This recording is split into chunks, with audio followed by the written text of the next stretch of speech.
I am Megan, 34 years old, and until last Christmas, I let my family mistake my silence for weakness.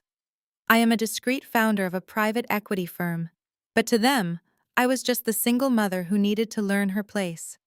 Last Christmas morning, I watched my parents shower my brother's kids with thousands of dollars in luxury gifts, while my 6-year-old daughter was handed a $5 coloring book still inside a crumpled drugstore bag. When my mother told me it was to teach my daughter humility, I simply nodded and smiled. What they did not know was that the credit card they used to buy those luxury gifts was the emergency medical card I gave them, and my retaliation would leave them completely bankrupt by New Year's Eve. Before I continue this story, let me know where you are watching from in the comments below. Hit like and subscribe if you have ever had to cut off toxic family members to protect your peace. Growing up in our affluent New England suburb, I always knew there was a clear hierarchy in our household. My brother Brandon, who is 2 years younger than me, was the undisputed golden child. Whatever Brandon wanted, Brandon received. I was expected to be the quiet, accommodating daughter who never asked for anything. That dynamic never changed even after we became adults. I built a highly successful career in finance, eventually starting my own private equity firm, but I kept my wealth entirely hidden from my family.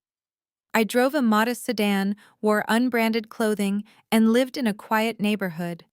My parents, Thomas and Susan, assumed I was a struggling single mother, barely making ends meet. Meanwhile, Brandon married Simone.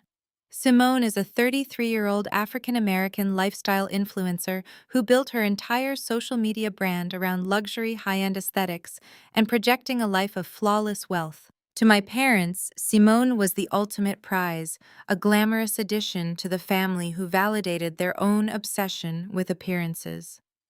The morning of December 25th started with a light snowfall.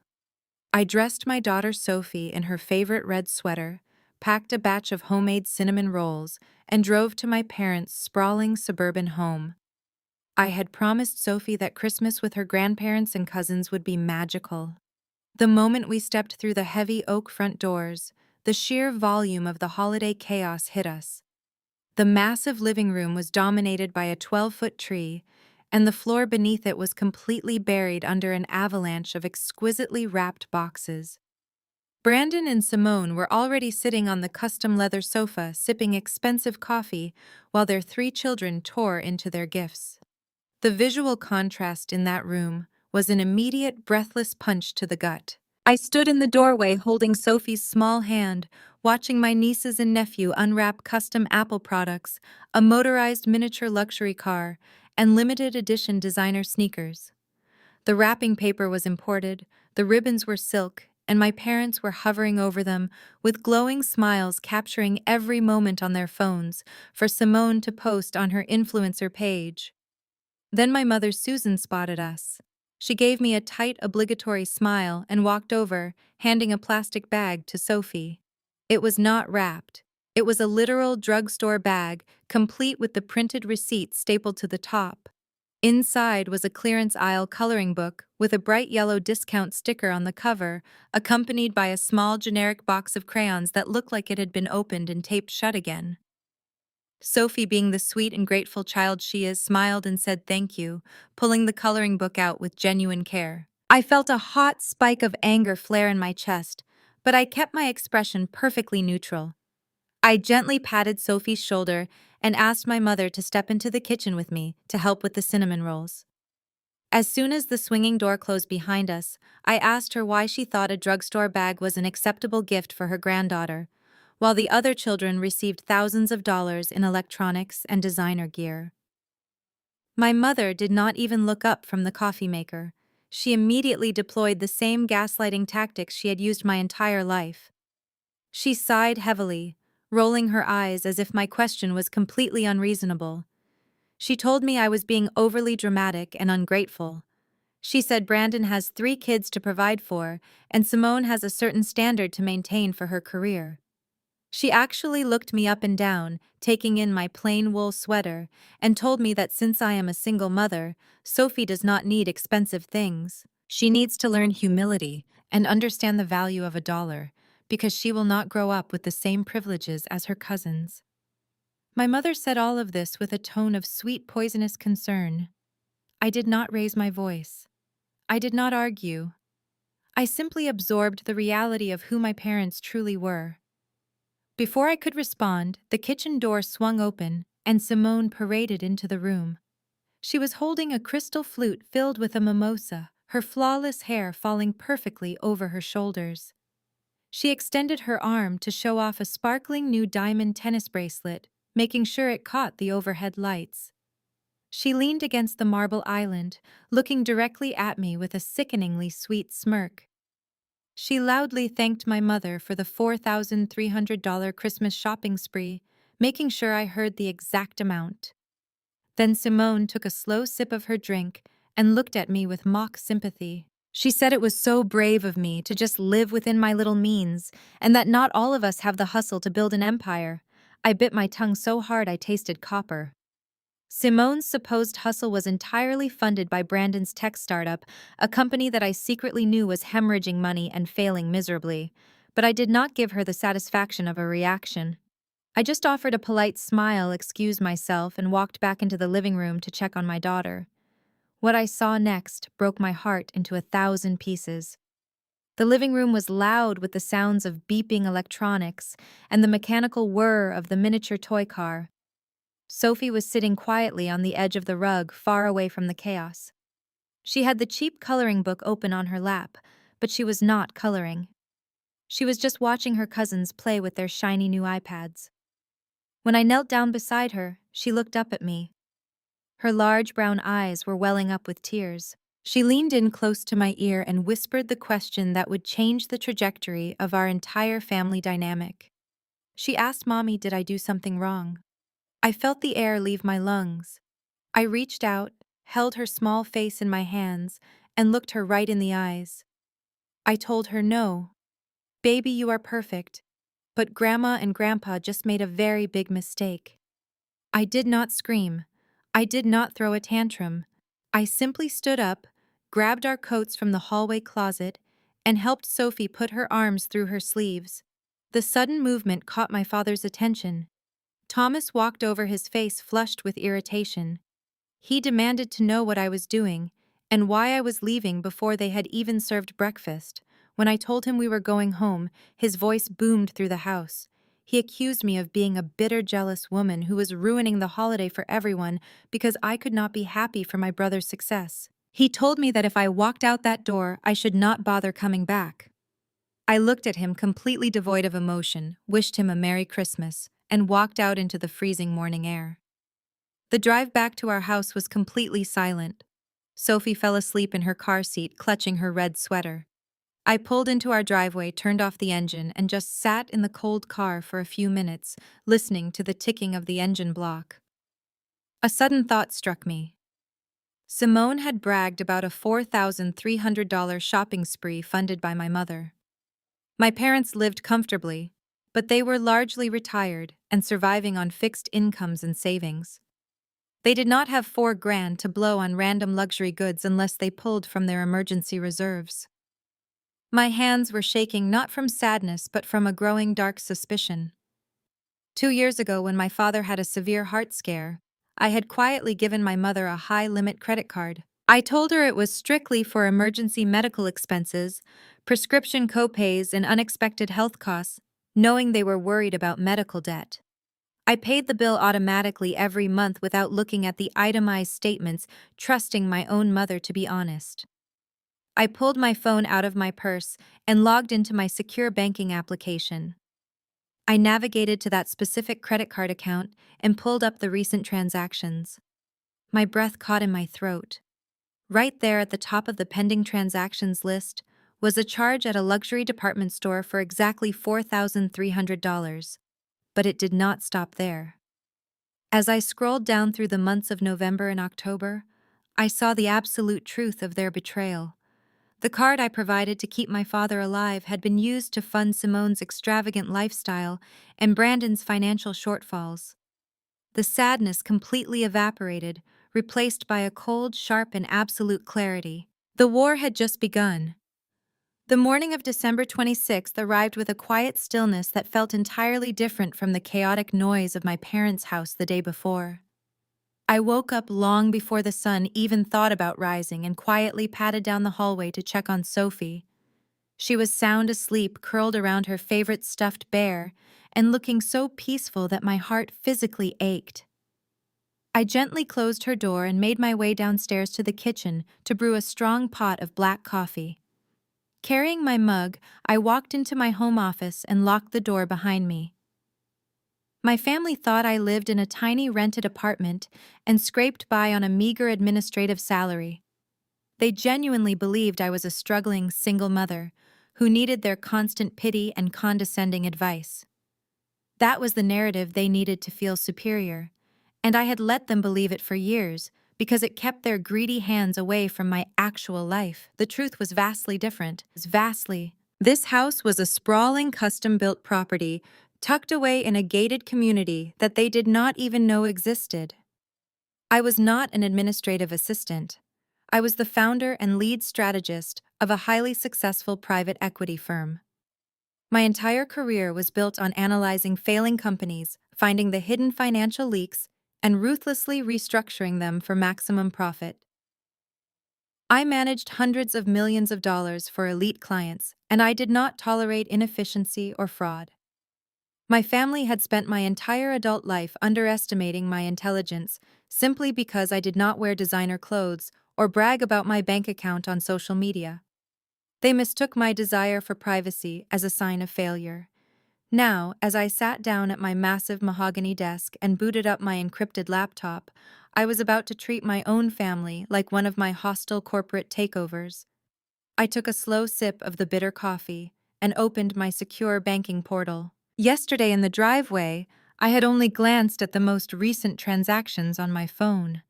Now it was time to do a comprehensive forensic audit. I pulled up the account associated with the high-yield credit card I had given my mother 2 years ago. I remember the day I handed it to her perfectly. My father Thomas had just been discharged from the hospital after a terrifying heart scare. My mother was sobbing in the waiting room, terrified about how they would afford his specialized medications and the out-of-pocket costs for his cardiac rehabilitation program. I handed her the card and told her it was strictly for medical emergencies and pharmacy copays. I set the account up on autopay and never scrutinized the monthly statements because I trusted my parents. I thought I was buying them peace of mind and keeping my father alive. Looking back, my blind trust was my only failure. I downloaded the transaction history for the past 6 months and imported the data into a fresh spreadsheet. As a financial strategist, numbers are my second language. They tell a story that people try to hide. The numbers do not lie, do not gaslight, and do not manipulate. They just state the cold, hard facts.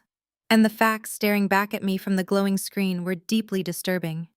I started sorting the data from July to December, and the illusion of my parents' medical struggles evaporated instantly. The charges for the local pharmacy were there, but they were completely dwarfed by the staggering amount of recreational spending. In August, there was a charge for $3,200 at an exclusive country club. My father had claimed his doctor told him to walk more for his heart, but apparently he interpreted that as buying a premium golf membership and charging it to the daughter he constantly belittled. I scrolled further down and found a pattern of expensive dinner reservations. Every single Friday night, my parents were dining at high-end steakhouses and upscale seafood restaurants in the city. There were charges for vintage wines, prime rib, and valet parking, all disguised under the same medical emergency credit line. I felt a cold knot form in my stomach.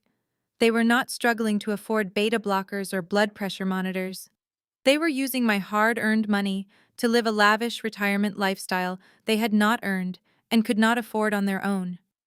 Every time my mother had called me over the past 6 months, complaining about how tight money was, she was actively draining my account to pay for her extravagant weekend outings. The sheer audacity of their entitlement was breathtaking.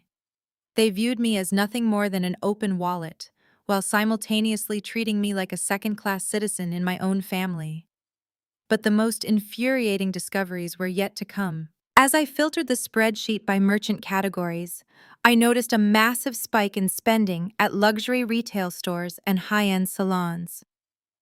These were not places my mother ever frequented. There were recurring charges of $400 at an elite day spa downtown. There were purchases at designer boutiques, cosmetic counters, and luxury shoe stores. This was Simone. My mother had literally handed my medical emergency card over to her daughter-in-law. Simone was using my money to fund her entire fake influencer lifestyle. The woman who had stood in my parents' kitchen just yesterday mocking my budget lifestyle and bragging about her hustle was getting weekly blowouts and purchasing diamond tennis bracelets on my dime. The profound hypocrisy made me laugh out loud in the empty room. It was a cold, humorless sound. This also exposed a massive, glaring lie about my brother Brandon. If his tech startup was so incredibly successful, why was his wife secretly funneling thousands of dollars from his retired parents' emergency medical fund? The answer was obvious. Brandon was broke. His company was a hollow shell, and Simone was too addicted to the aesthetic of wealth to actually live within their means. The $4,300 Christmas shopping spree was just the final insult in a long, ongoing campaign of financial abuse. I leaned back in my leather chair and stared at the ceiling. The sadness I had felt yesterday was completely gone. I was no longer the wounded daughter seeking validation. I was the private equity founder, and I was looking at a deeply corrupt organization that needed to be dismantled. They had taken my generosity and weaponized it against me. They had stolen from the very fund meant to protect my father's life just to buy expensive toys and superficial status symbols. They had done all of this while simultaneously looking down on my daughter and handing her a $5 coloring book in a drugstore bag. I placed my hands flat on the smooth mahogany wood of my desk. The audit was complete. The evidence was irrefutable. It was finally time to freeze their accounts completely and let the absolute cold reality of their incredibly selfish actions crash down hard on them without a single prior warning. I stared at the glowing screen of my laptop for a long moment. The spreadsheet was a monument to their greed. For years, I had convinced myself that keeping the peace was the mature choice. I had accepted their insults and played the struggling single mother. But looking at proof that they were stealing from the emergency fund, meant to keep my father alive, I realized keeping the peace was self-betrayal. I opened a new tab and logged directly into my primary banking portal. I was used to making multi-million-dollar decisions without blinking. Freezing a personal credit card should have felt trivial, but this was personal. I navigated to the Fraud and Dispute Center. The interface was sleek, oblivious to the family war it was about to facilitate. I began selecting the transactions. I did not just flag the $4,300 Christmas shopping spree. I went back through the entire 6 months of statements. I meticulously checked the boxes next to the luxury steakhouses, the expensive day spa, the premium golf club fees, and the designer boutiques. I categorized every single non-medical expense as unauthorized fraudulent activity. The bank system prompted me to confirm that I wanted to dispute these charges and permanently lock the account. It warned me that a fraud investigation would be initiated immediately and the physical card would be rendered useless. I did not hesitate. I clicked confirm. A green banner flashed confirming the card was frozen. Just like that, the endless pipeline of free money was instantly severed. I closed the laptop, feeling a profound sense of relief wash over me. I had not yelled or begged for respect. I had simply removed their access to my life. I spent the morning focused on my daughter. We sat on the floor surrounded by her toys. She was coloring in the cheap drugstore book my mother gave her. She had no idea that the meager gift had been the catalyst for a massive financial reckoning. I watched her carefully select a green crayon, her small face scrunched up in concentration, and I knew I had done the right thing. My primary job was to protect her from the toxic entitlement my family normalized. We made a simple lunch of grilled cheese sandwiches and tomato soup. We laughed and talked about her favorite cartoons. My phone sat quietly on the kitchen counter. I knew the silence would not last. My mother and Simone were creatures of habit. The day after Christmas was the biggest retail shopping day of the year, famous for boutique events. Simone would never pass up an opportunity to parade through high-end department stores for her followers. And my mother would inevitably be right there with her, armed with my emergency medical card. I calmly washed the lunch dishes, feeling a strange sense of serenity. The anticipation of the confrontation did not make me anxious. It made me feel incredibly powerful. For the first time in my 34 years, I was holding all the cards, and they had absolutely no idea the trap had already snapped shut. At 2:15, the quiet peace of my kitchen was shattered. My cell phone started vibrating aggressively against the marble countertop. I dried my hands and walked over. The caller identification displayed my mother's name. I let it ring 3 times before I answered. I did not say hello, I just waited. The immediate sound coming through the speaker was absolute unfiltered panic. My mother was breathing heavily, her voice pitched high with rage and embarrassment. She demanded to know what was wrong with the emergency credit card. In the background, I could hear the noise of a high-end retail environment. There was the soft murmur of conversation and the chiming of cash registers. My mother hissed into the phone, her words tumbling out in a rush. She told me she was standing at the premium cosmetic counter at Nordstrom. She had just tried to purchase $300 worth of perfumes. Simone was standing right next to her along with 2 of Simone's influencer friends. My mother described the humiliation of the moment in excruciating detail. The sales associate had swiped the card, paused, and then swiped it again. The associate had then looked at my mother and announced loudly enough for everyone to hear that the card had been declined. My mother was furious. She told me she had practically snatched the card back and demanded the associate run it a 3rd time, only to be told that the issuing bank had completely restricted the account. She was whispering angrily into the receiver, telling me that Simone was mortified and that her friends were looking at them like they were common criminals. She ordered me to call the bank right this second, clear up whatever stupid administrative error had occurred, and unfreeze the account so she could pay for her items and salvage her dignity. I stood in my kitchen listening to her frantic demands, and I felt nothing but a cold, heavy calm. I let her finish her rant. I let the silence stretch for a few agonizing seconds so she could hear her own desperation echoing in the quiet. When I finally spoke, my voice was completely devoid of emotion. I did not raise my pitch. I did not sound angry. I sounded like a corporate auditor delivering a final verdict. I told her there was no administrative error. I said, "Mom, that credit card was issued specifically for Dad's heart medication and emergency hospital visits. Nordstrom does not sell beta blockers." My mother went completely silent on the other end of the line. The shock of my words had physically stolen her breath. I continued, my tone completely flat and factual. I informed her that I had reviewed the itemized statements for the past 6 months. I told her I saw the country club fees, the luxury steakhouse dinners, and the weekly trips to the day spa for Simone. I let that sink in for a moment. Then I delivered the final blow. I told her that because none of those charges were authorized medical expenses, I had officially reported the card as stolen.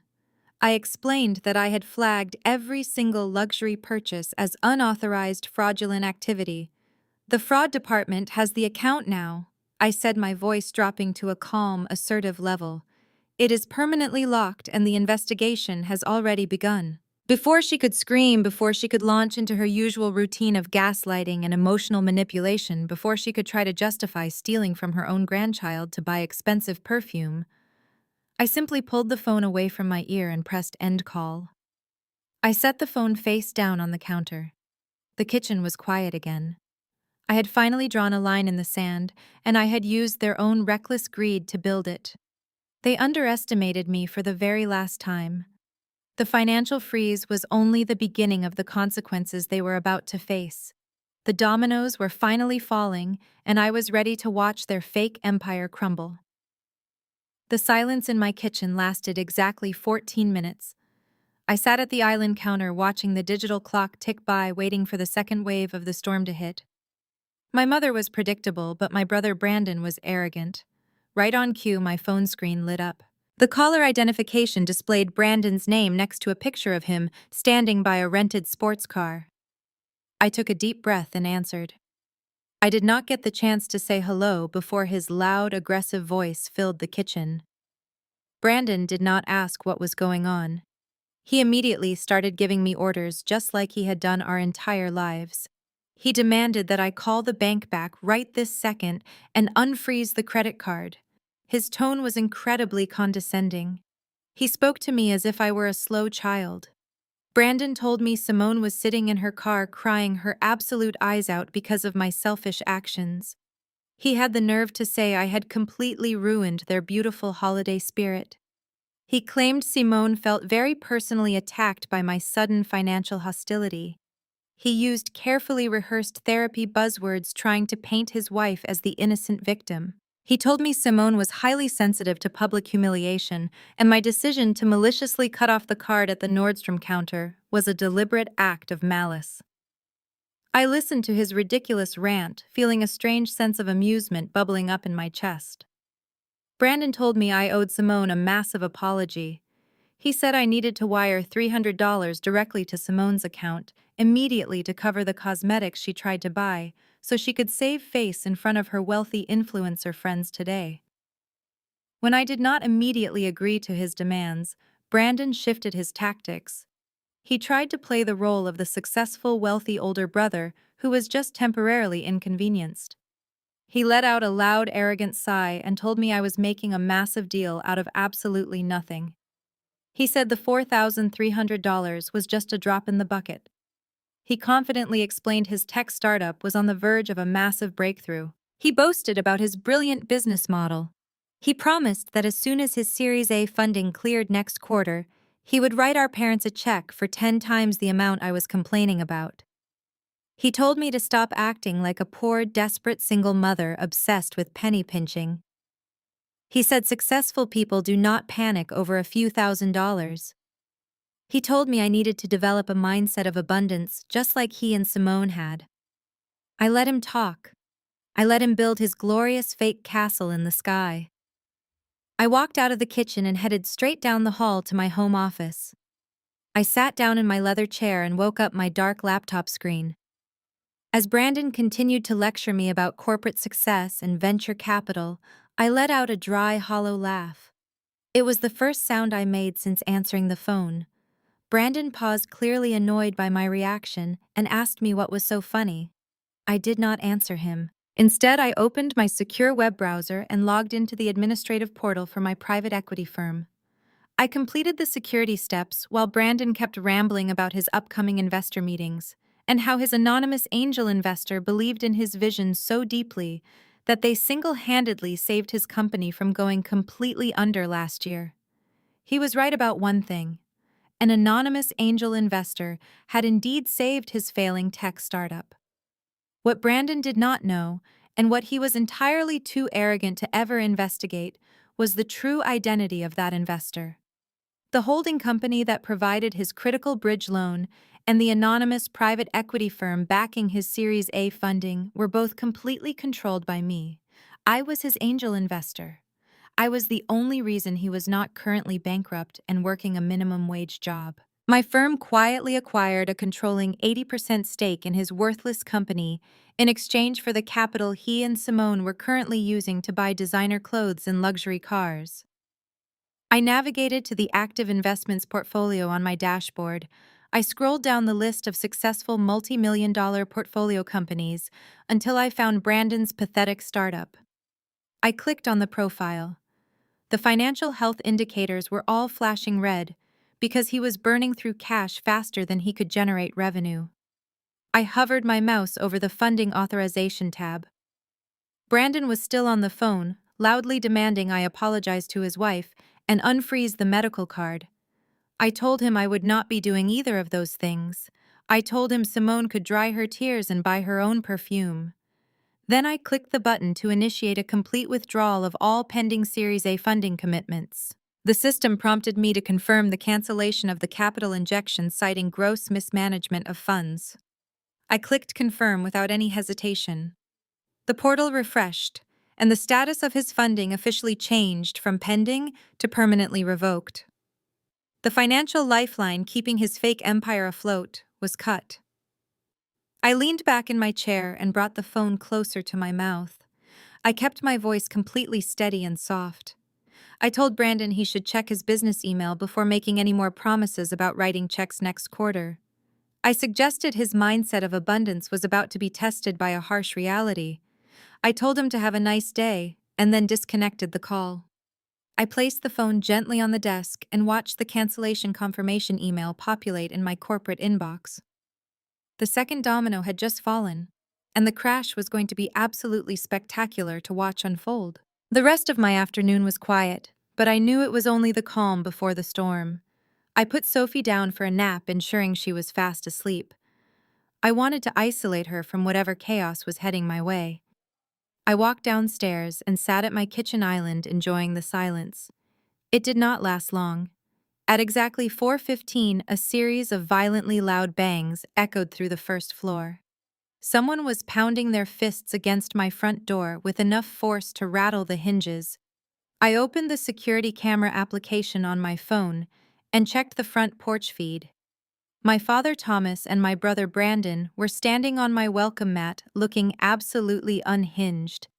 My father was red in the face, pacing back and forth while Brandon kept slamming his open palm against the door. I took a deep breath and smoothed out my sweater. I knew exactly what they wanted, and I was fully prepared to give them the reality check they desperately needed.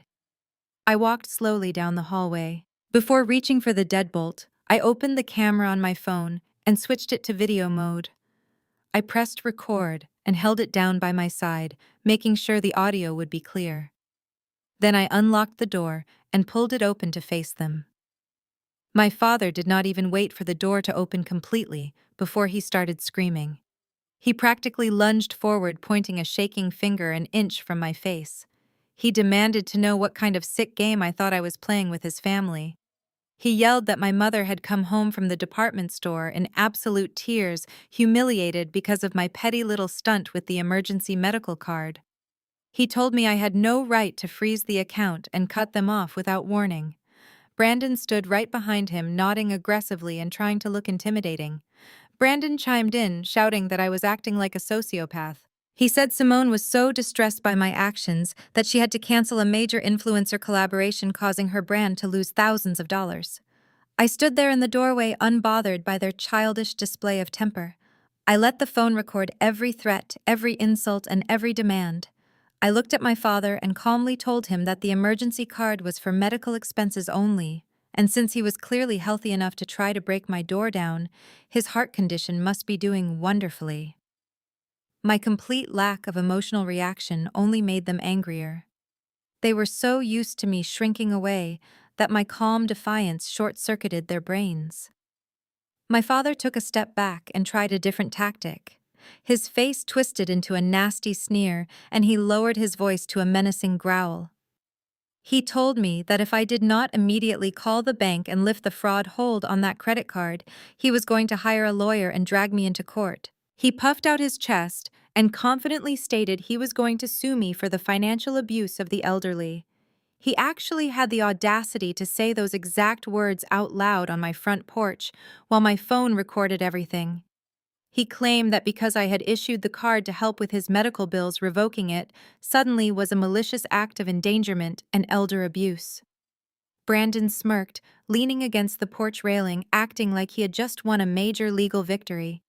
He told me that their lawyer would destroy me in court and that a judge would force me to pay damages for the emotional distress I caused our mother and Simone. He said they would take every penny I had saved up and leave me bankrupt. They really thought they held all the power. They thought they could bully me into funding their luxury lifestyles forever.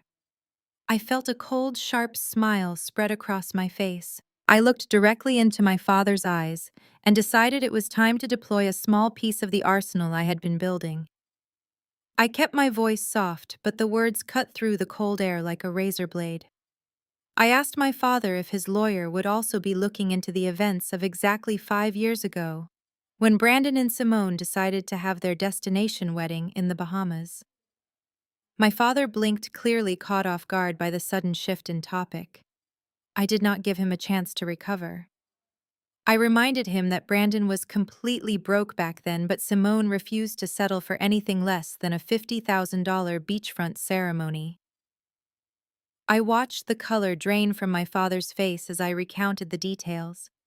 I explained that I knew he had gone to a private lender and taken out a second mortgage on his house to pay for that wedding. But more importantly, I knew whose signature he had forged to act as the primary guarantor for that high-interest loan because his own credit score was ruined. I stared right at him and said, "You forged my name, Dad. You stole my social security number, you falsified my income documents, and you committed financial fraud to secure $50,000. I told him that I had discovered the forged documents years ago, but I stayed quiet because I did not want to send my own father to federal prison for bank fraud. I asked him if he really wanted to discuss the legal definition of financial abuse. The silence on my front porch was deafening. Brandon's mouth was hanging open, and he turned to look at my father in shock. Brandon had no idea about the forged mortgage.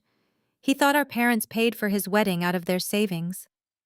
My father looked like he was about to be sick. His chest was heaving, but all the aggressive bluster had vanished. He knew I had him backed into a corner, and he knew I was not bluffing.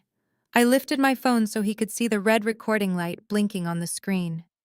I told him if he ever showed up at my house unannounced again, or if he ever threatened me with a lawyer, I would systematically dismantle his life.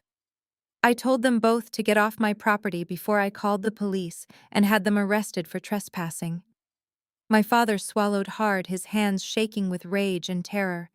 He pointed a finger at me and whispered that I was a monster. He promised he would destroy my life and make sure the rest of the family knew exactly how evil I was. Brandon muttered something under his breath, looking panicked as he backed down the porch stairs. I stepped inside, slamming the front door shut, locking the deadbolt with a click. I stood in the entryway, listening to their car screech as they sped away. My heart was beating steadily, and my hands were still. I had declared war on my family, and I had never felt more at peace. I stood in the hallway after my father and brother drove away. My heart was beating steadily, but my mind was racing. They had actually threatened to sue me for financial abuse. The audacity of their threats did not frighten me, but it triggered a deeply ingrained professional instinct. In the world of private equity, when a corrupt executive threatens legal action to protect illicit activities, you do not back down. You dig deeper. You audit absolutely everything. I walked into my home office and locked the door. I sat at my mahogany desk and opened a fresh notebook. If my father was willing to commit mortgage fraud 5 years ago and steal from an emergency medical fund today, what else was he capable of doing? I needed to examine every single financial tie my parents had to my name. I made a list of every account, property, and investment vehicle where they might have access. My pen stopped abruptly when I reached the fourth item on my list: the college education savings plans. This was no longer just a family dispute. It was a corporate investigation. 7 years ago, right before I formally launched my private equity firm, I wanted to do something meaningful for the next generation of our family. I set up 529 college savings plans for my nieces, nephews, and my daughter Sophie. I funded them generously, making sure each child had a secure financial foundation for their education. At the time, I was going through a highly complex restructuring of my personal assets to shield them during the initial phases of my business launch.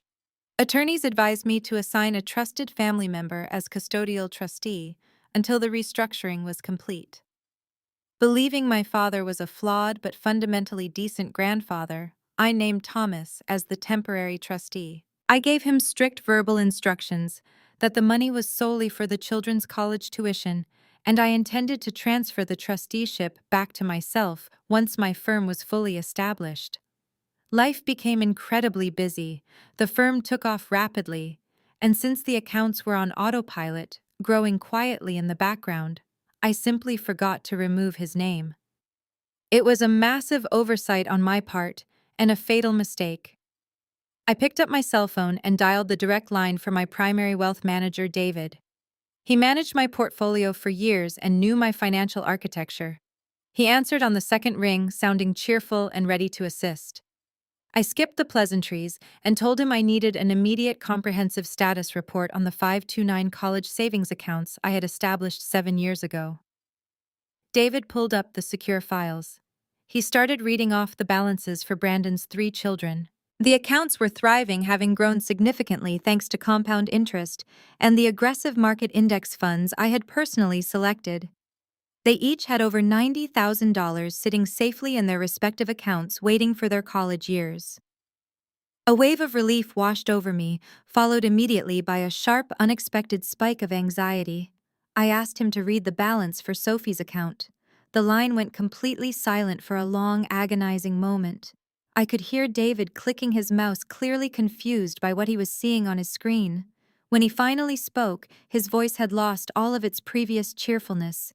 He cleared his throat and told me that Sophie's account balance was currently at 0. I felt all the air leave the room.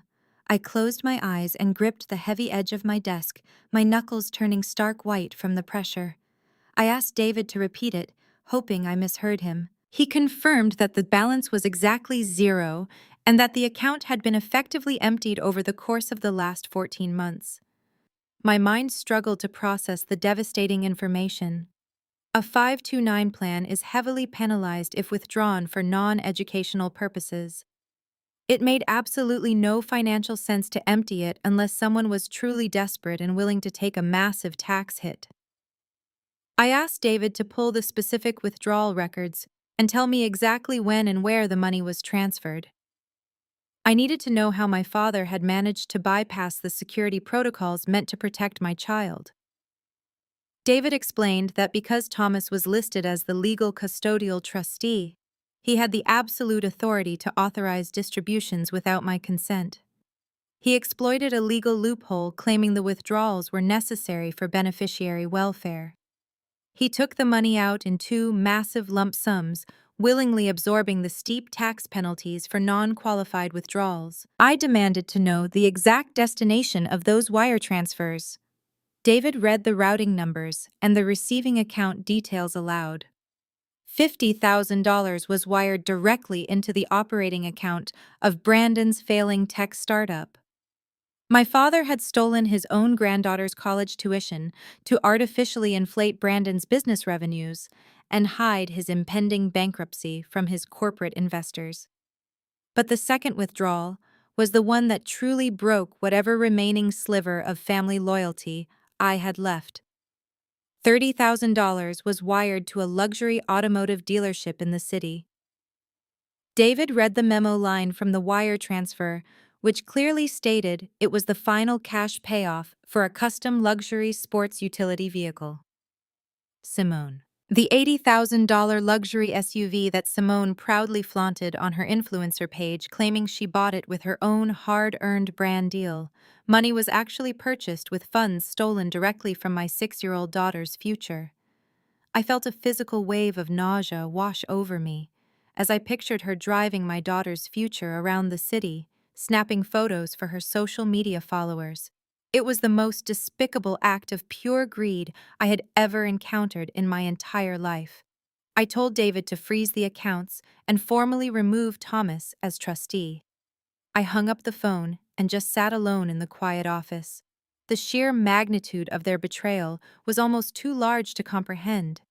They had not just stolen from me, they had stolen directly from a defenseless child. My father had looked at his 6-year-old granddaughter sitting quietly in the corner on Christmas morning, holding a cheap drugstore coloring book, knowing full well he had completely drained her entire college fund to buy a luxury car for Simone. He had knowingly sacrificed Sophie's educational future to maintain the fake illusion of Brandon's massive success.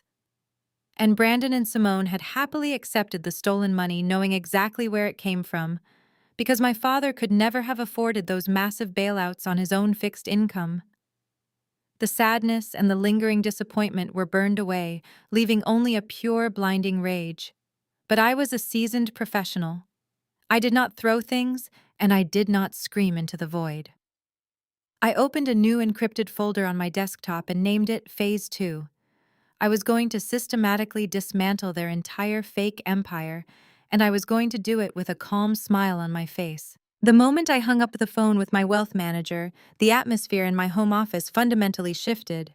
The initial shock and the suffocating wave of emotional devastation had completely evaporated. In its place was a profound, chilling silence. I did not shed a single tear. Crying is a biological response to sudden pain, but I was no longer in pain. I was experiencing a state of absolute hyper-focused clarity. For my entire life, my parents had relied on my passive nature. They had abused my quiet disposition, mistaking my desire for family harmony as an open invitation to walk all over me. They truly believed I was a weak and naive woman who would simply absorb their relentless betrayals and apologize just to keep the peace. But they had made a fatal miscalculation. By stealing my 6-year-old daughter's college fund to finance my brother's fake corporate success and my sister-in-law's luxury vehicle, they had crossed a boundary that could never be uncrossed. The devoted, compliant daughter was completely gone. The ruthless private equity strategist was now firmly in control. I spent the next 48 hours working entirely in the shadows. I did not answer any phone calls. I did not respond to the barrage of angry text messages from my mother demanding that I fix the credit card situation. I simply packed my laptop, a stack of encrypted hard drives, and drove downtown to the towering glass building that housed my corporate legal team. I bypassed the receptionist and walked straight into the corner office of my lead attorney, Jonathan. Jonathan had overseen the legal architecture of my entire firm since its inception. He was a brilliant, aggressive litigator who specialized in corporate fraud and asset recovery. I sat down at his massive conference table, opened my laptop, and told him we were shifting our focus from corporate acquisitions to a highly sensitive domestic operation. I laid out the entire situation, detailing the credit card fraud, the forged mortgage signature from 5 years ago, and the absolute theft of the $80,000 education fund. Jonathan listened silently, his expression hardening with every detail I provided. When I finished speaking, he immediately mobilized his team. The conference room was quickly transformed into a war room. The first task was securing the ironclad digital receipts. I needed undeniable proof that could never be disputed in a court of law or dismissed as a simple misunderstanding at a family gathering. Jonathan's forensic accountants contacted the financial institutions and successfully subpoenaed the exact Internet Protocol access logs for the education savings accounts. The digital footprints were absolutely flawless. The access logs proved beyond a shadow of a doubt that my father Thomas had logged into the portal from his personal desktop computer at his residential address. The timestamps coordinated perfectly with the exact moments the two massive wire transfers were initiated. There was no way he could blame a hack or an accounting error. He had willfully and intentionally executed the transfers. We had the exact routing numbers showing the funds landing directly in Brandon's corporate operating account and the luxury car dealership's merchant account. Next, we compiled the complete credit card fraud dossier. The banking fraud department had acted swiftly. Because I had flagged the charges as unauthorized, they launched a full internal investigation and quickly verified that the signature on the spa receipts and the restaurant bills belonged to Simone and my mother, not me. The bank was already preparing to send formal demand letters to my parents regarding the fraudulent use of a medical emergency line of credit. Jonathan placed the thick stack of financial documentation into a crisp black folder. This was the first blade of the guillotine, but it was not the killing blow. I took a deep breath and asked Jonathan to pull the files for a specific blind holding company we had established 3 years ago. This was the ultimate secret I had kept completely buried from everyone.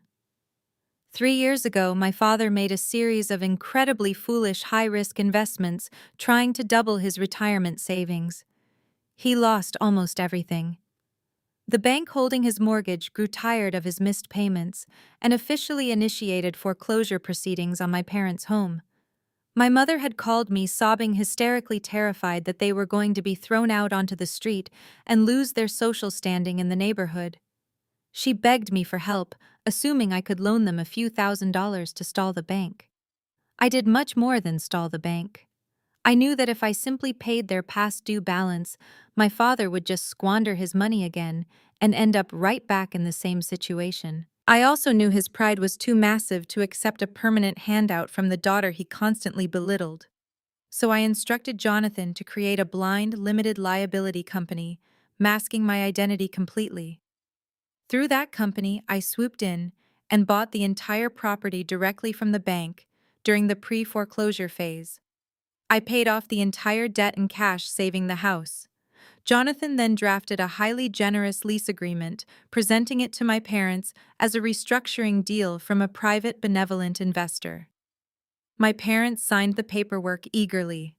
For the past 3 years, they have lived in that house, paying a microscopic monthly fee that barely covers the property taxes, while I absorb the massive financial loss to keep a roof over their heads.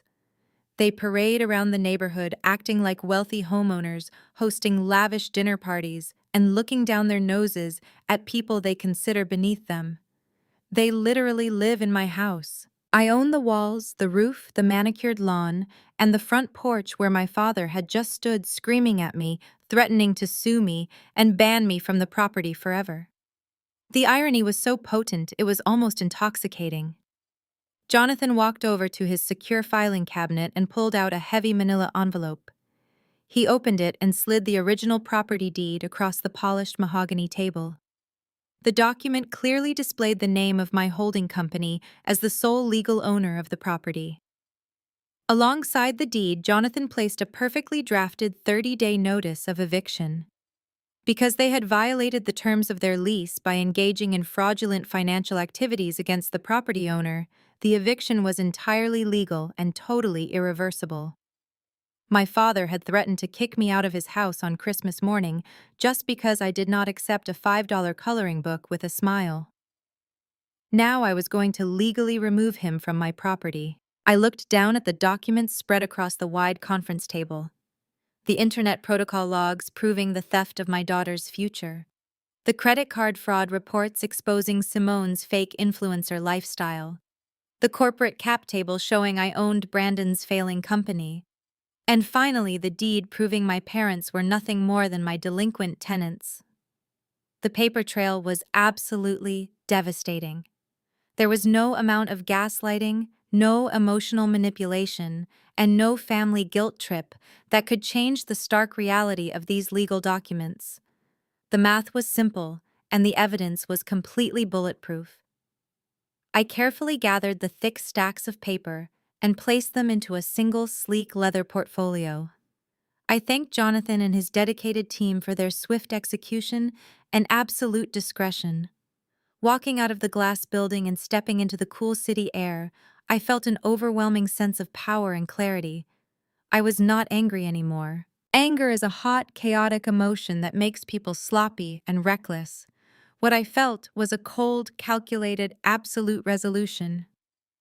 My family had spent my entire life taking my quiet generosity for granted and punishing me for not fitting into their toxic mold. They had pushed me too far, and now they were going to lose absolutely everything they valued. The guillotine was fully assembled, the blade was incredibly sharp, and I was completely ready to drop it. All I needed now was the perfect public stage to execute the final act and let them witness their own destruction. The text message arrived on my phone at exactly 9 in the morning. It was from Simone. The message read like a poorly drafted public relations statement from a celebrity caught in a massive scandal. She said we needed to meet for coffee to clear the air and heal the family rift, because she was deeply concerned about my mental health. The sheer audacity of her reaching out after the events of the past few days was completely staggering. She was pretending that my decision to freeze the credit card was just an emotional outburst, and she was generously offering to be the bigger person and talk me down from the ledge. I read the message twice. I did not reply immediately. Instead, I looked at the sleek leather portfolio sitting on my kitchen counter, which contained the legal documents proving her husband was a fraud and her luxury car was bought with stolen money. I decided to accept her invitation. I wanted to look her in the eyes and listen to her spin her web of lies one last time before I burned her fake empire to the ground. I replied with a simple confirmation and agreed to meet her at noon at an incredibly exclusive coffee shop located in the upscale downtown district. I arrived 15 minutes early. The coffee shop was the kind of place that catered specifically to the city elite, featuring minimalist decor, imported marble countertops, and coffee that cost more than a decent lunch. I ordered a simple black coffee and took a seat at a small table near the floor-to-ceiling windows. I wore a plain, tailored dark sweater and black trousers blending into the background perfectly. I watched the expensive cars pull up to the valet stand outside. At exactly 12:20, Simone finally made her entrance. She was 20 minutes late, which was a classic power play designed to make me feel small and eager for her arrival. She walked through the heavy glass doors and immediately commanded the attention of the entire room. As a highly successful African American lifestyle influencer, Simone knew exactly how to make an entrance. She was dressed head to toe in aggressively visible designer labels. She wore a tailored white wool coat draped casually over her shoulders, a fitted beige cashmere dress, and knee-high suede boots that I knew retailed for over $2,000. On her arm, she carried a highly coveted designer handbag that had an extensive waiting list just to purchase. The jewelry practically blinded me. She was wearing the diamond tennis bracelet she bragged about on Christmas morning, along with massive gold hoop earrings and a heavy designer watch. As I watched her walk toward my table, my private equity background kicked in, and I automatically started calculating the total cost of her outfit. Between the bag, the shoes, the coat, and the jewelry, she was easily wearing $15,000 worth of merchandise. I took a slow sip of my black coffee, knowing that the woman parading her wealth across the cafe floor was secretly entirely funded by my private equity firm and my 6-year-old daughter's stolen college savings. Simone reached the table and did not apologize for being late. She dropped her heavy designer bag onto the empty chair next to me and signaled for a waiter without even looking at him. She ordered a highly complicated customized matcha latte with oat milk and extra foam, speaking to the barista as if he were a personal servant. Then she finally turned her attention to me. She let out a long, dramatic sigh and gave me a look of deep, profound pity. She crossed her arms, resting them on the table, and leaned in close. Simone started her monologue by telling me that she was willing to completely forgive and forget the embarrassing stunt I pulled at the department store. She spoke in a soft, patronizing voice, using the tone a kindergarten teacher might use with a misbehaving toddler. She said she understood that the holidays can be stressful for single mothers who are struggling financially. She told me that she and Brandon had talked it over, and they realized I was simply projecting my own financial insecurities onto them. Simone actually reached across the table and tried to place her perfectly manicured hand on top of mine. I slowly pulled my hand away and folded it into my lap. Unfazed, she continued her performance. She told me it was incredibly embarrassing for the family that I was making such a massive deal over a few $1,000s. She called the credit card dispute a petty misunderstanding. She said wealthy people do not freeze accounts and cause public scenes over pocket change. She advised me that if I ever wanted to elevate my lifestyle, I needed to stop operating from a mindset of scarcity and panic. I sat there in complete silence, letting her dig her own grave. The more she talked, the more her true colors bled through the fake peacemaker facade. When she realized I was not going to immediately apologize and beg for her forgiveness, her tone began to shift. The soft pity morphed into sharp arrogance. Simone leaned back in her chair and started boasting about her incredible success. She launched into a highly rehearsed speech about the grind and the hustle required to build a luxury brand. She told me that she and my brother Brandon were self-made entrepreneurs who built their empire from the absolutely ground up. She claimed they worked long sleepless nights, sacrificing everything to secure angel investors and scale his tech startup while simultaneously growing her social media presence. She spoke passionately about the heavy burden of being a female boss and the discipline it takes to maintain a flawless public image. She said people only see the expensive cars and the beautiful house, but they do not see the massive amount of blood, sweat, and tears it took to earn them. Hearing her talk about earning anything made my stomach churn. I thought about the routing numbers my wealth manager had read to me. I thought about the $30,000 wire transfer from my daughter's education fund that paid off the luxury vehicle she drove to this very coffee shop, but I kept my expression entirely blank. Simone took my silence as a sign of submission and decided to go for the final kill. She looked me up and down, taking in my unbranded clothing and simple hairstyle. She shook her head and let out a soft, condescending laugh. She told me that this was the fundamental difference between us. She said she and Brandon were built for greatness, while I had simply settled for mediocrity. She told me that while they were out securing million-dollar deals and living their best lives, I was stuck in a dead-end administrative job harboring bitter jealousy toward my own blood relatives. She suggested that I seek professional therapy to deal with my deep resentment. She finished her speech by taking a delicate sip of her expensive green drink, looking at me with total absolute triumph. She genuinely believed she had won the argument and put me firmly back in my place. She sat there practically glowing with self-satisfaction, waiting for me to break down and apologize. She had no idea that I had the complete destruction of her entire fake reality waiting in my simple black bag. Simone sat across from me, practically glowing with self-satisfaction. She took another slow, delicate sip of her customized green tea drink and looked at me as if she were a benevolent queen who had just bestowed a great piece of wisdom upon a lowly peasant. She genuinely believed she had won the entire argument. She thought her little monologue about the hustle required to build a luxury brand and the heavy burden of being a female boss had completely silenced me. She expected me to lower my eyes, apologize for freezing the emergency medical card, and beg for her forgiveness, so I could be welcomed back into the good graces of the family. I just sat there holding my simple ceramic mug, feeling the warmth of the black coffee against my palms. I took a slow, deliberate sip, letting the bitter taste wash over my tongue. I did not break eye contact. I let the silence stretch between us for a long, uncomfortable minute. I wanted her to sit in the absolute peak of her arrogance for just a little while longer before I tore it all down. Simone shifted slightly in her chair, her diamond tennis bracelet clinking against the marble table. She let out a soft, annoyed sigh, clearly irritated that I was not performing the emotional breakdown she had anticipated. She asked me if I had anything to say, or if I was just going to sit there and pout like a jealous child. I placed my coffee mug down on the saucer with a soft click. My hands were perfectly steady.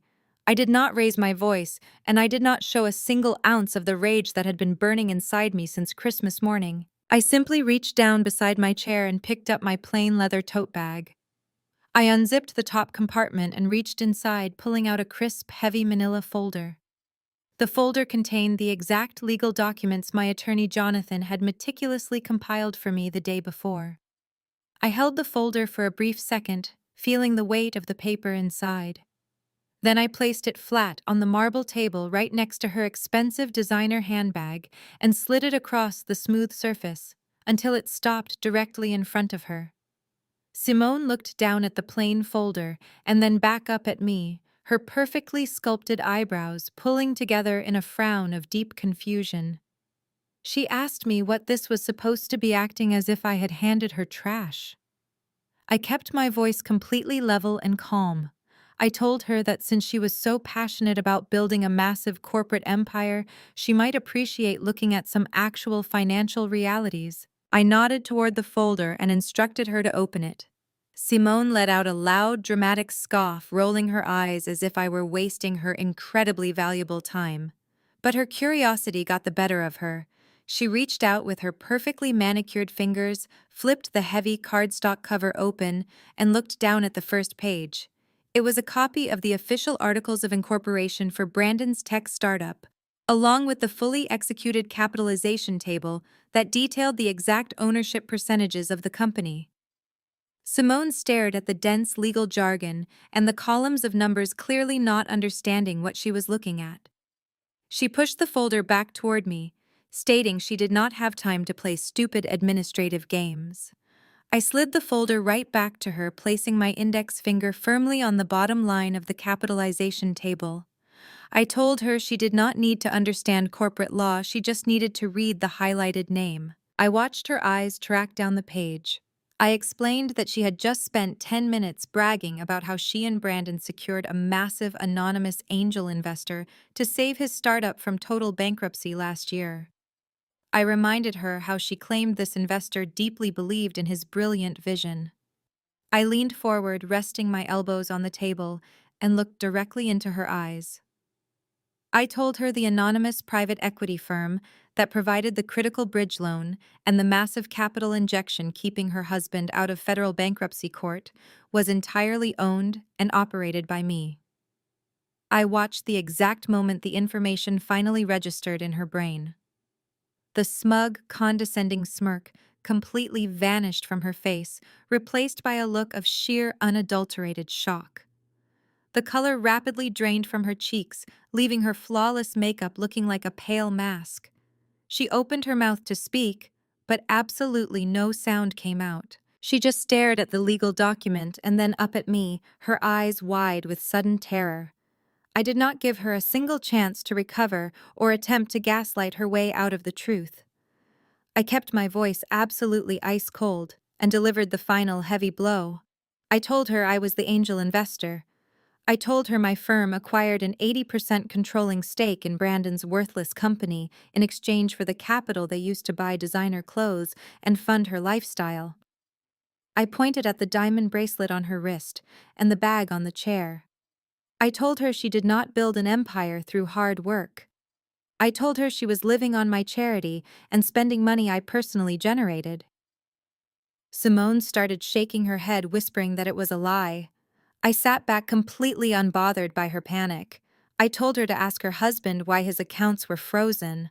I informed her that as the majority shareholder, I officially pulled all funding, citing gross financial mismanagement and embezzlement. I looked at her completely defeated posture and delivered the final sentence with absolute precision.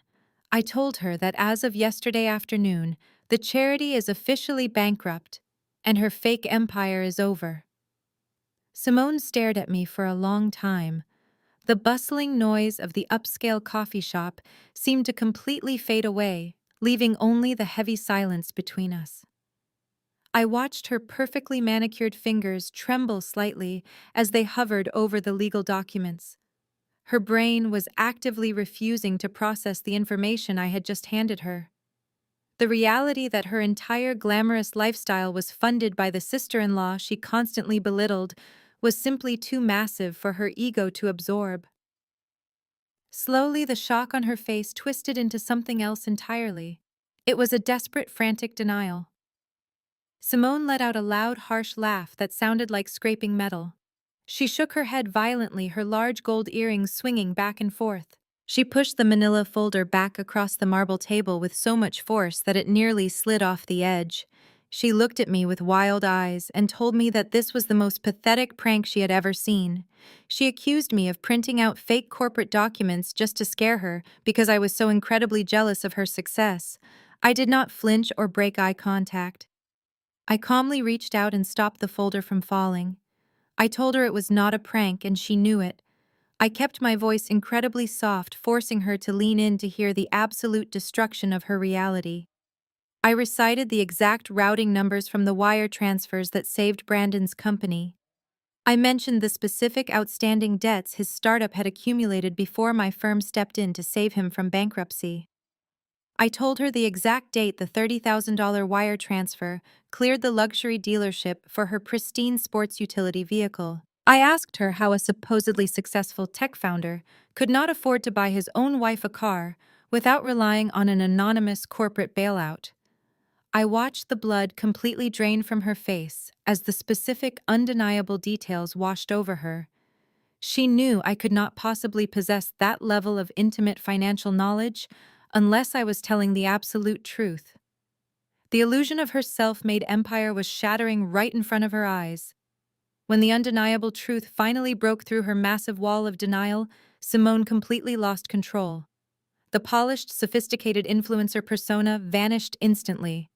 She slammed her hands down on the marble table so hard that the entire surface shook.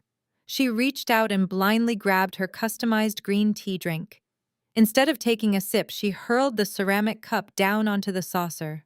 The heavy cup shattered instantly. Hot green liquid and foam splashed across the pristine white table, spilling over the edge and landing directly on her $2,000 suede boots.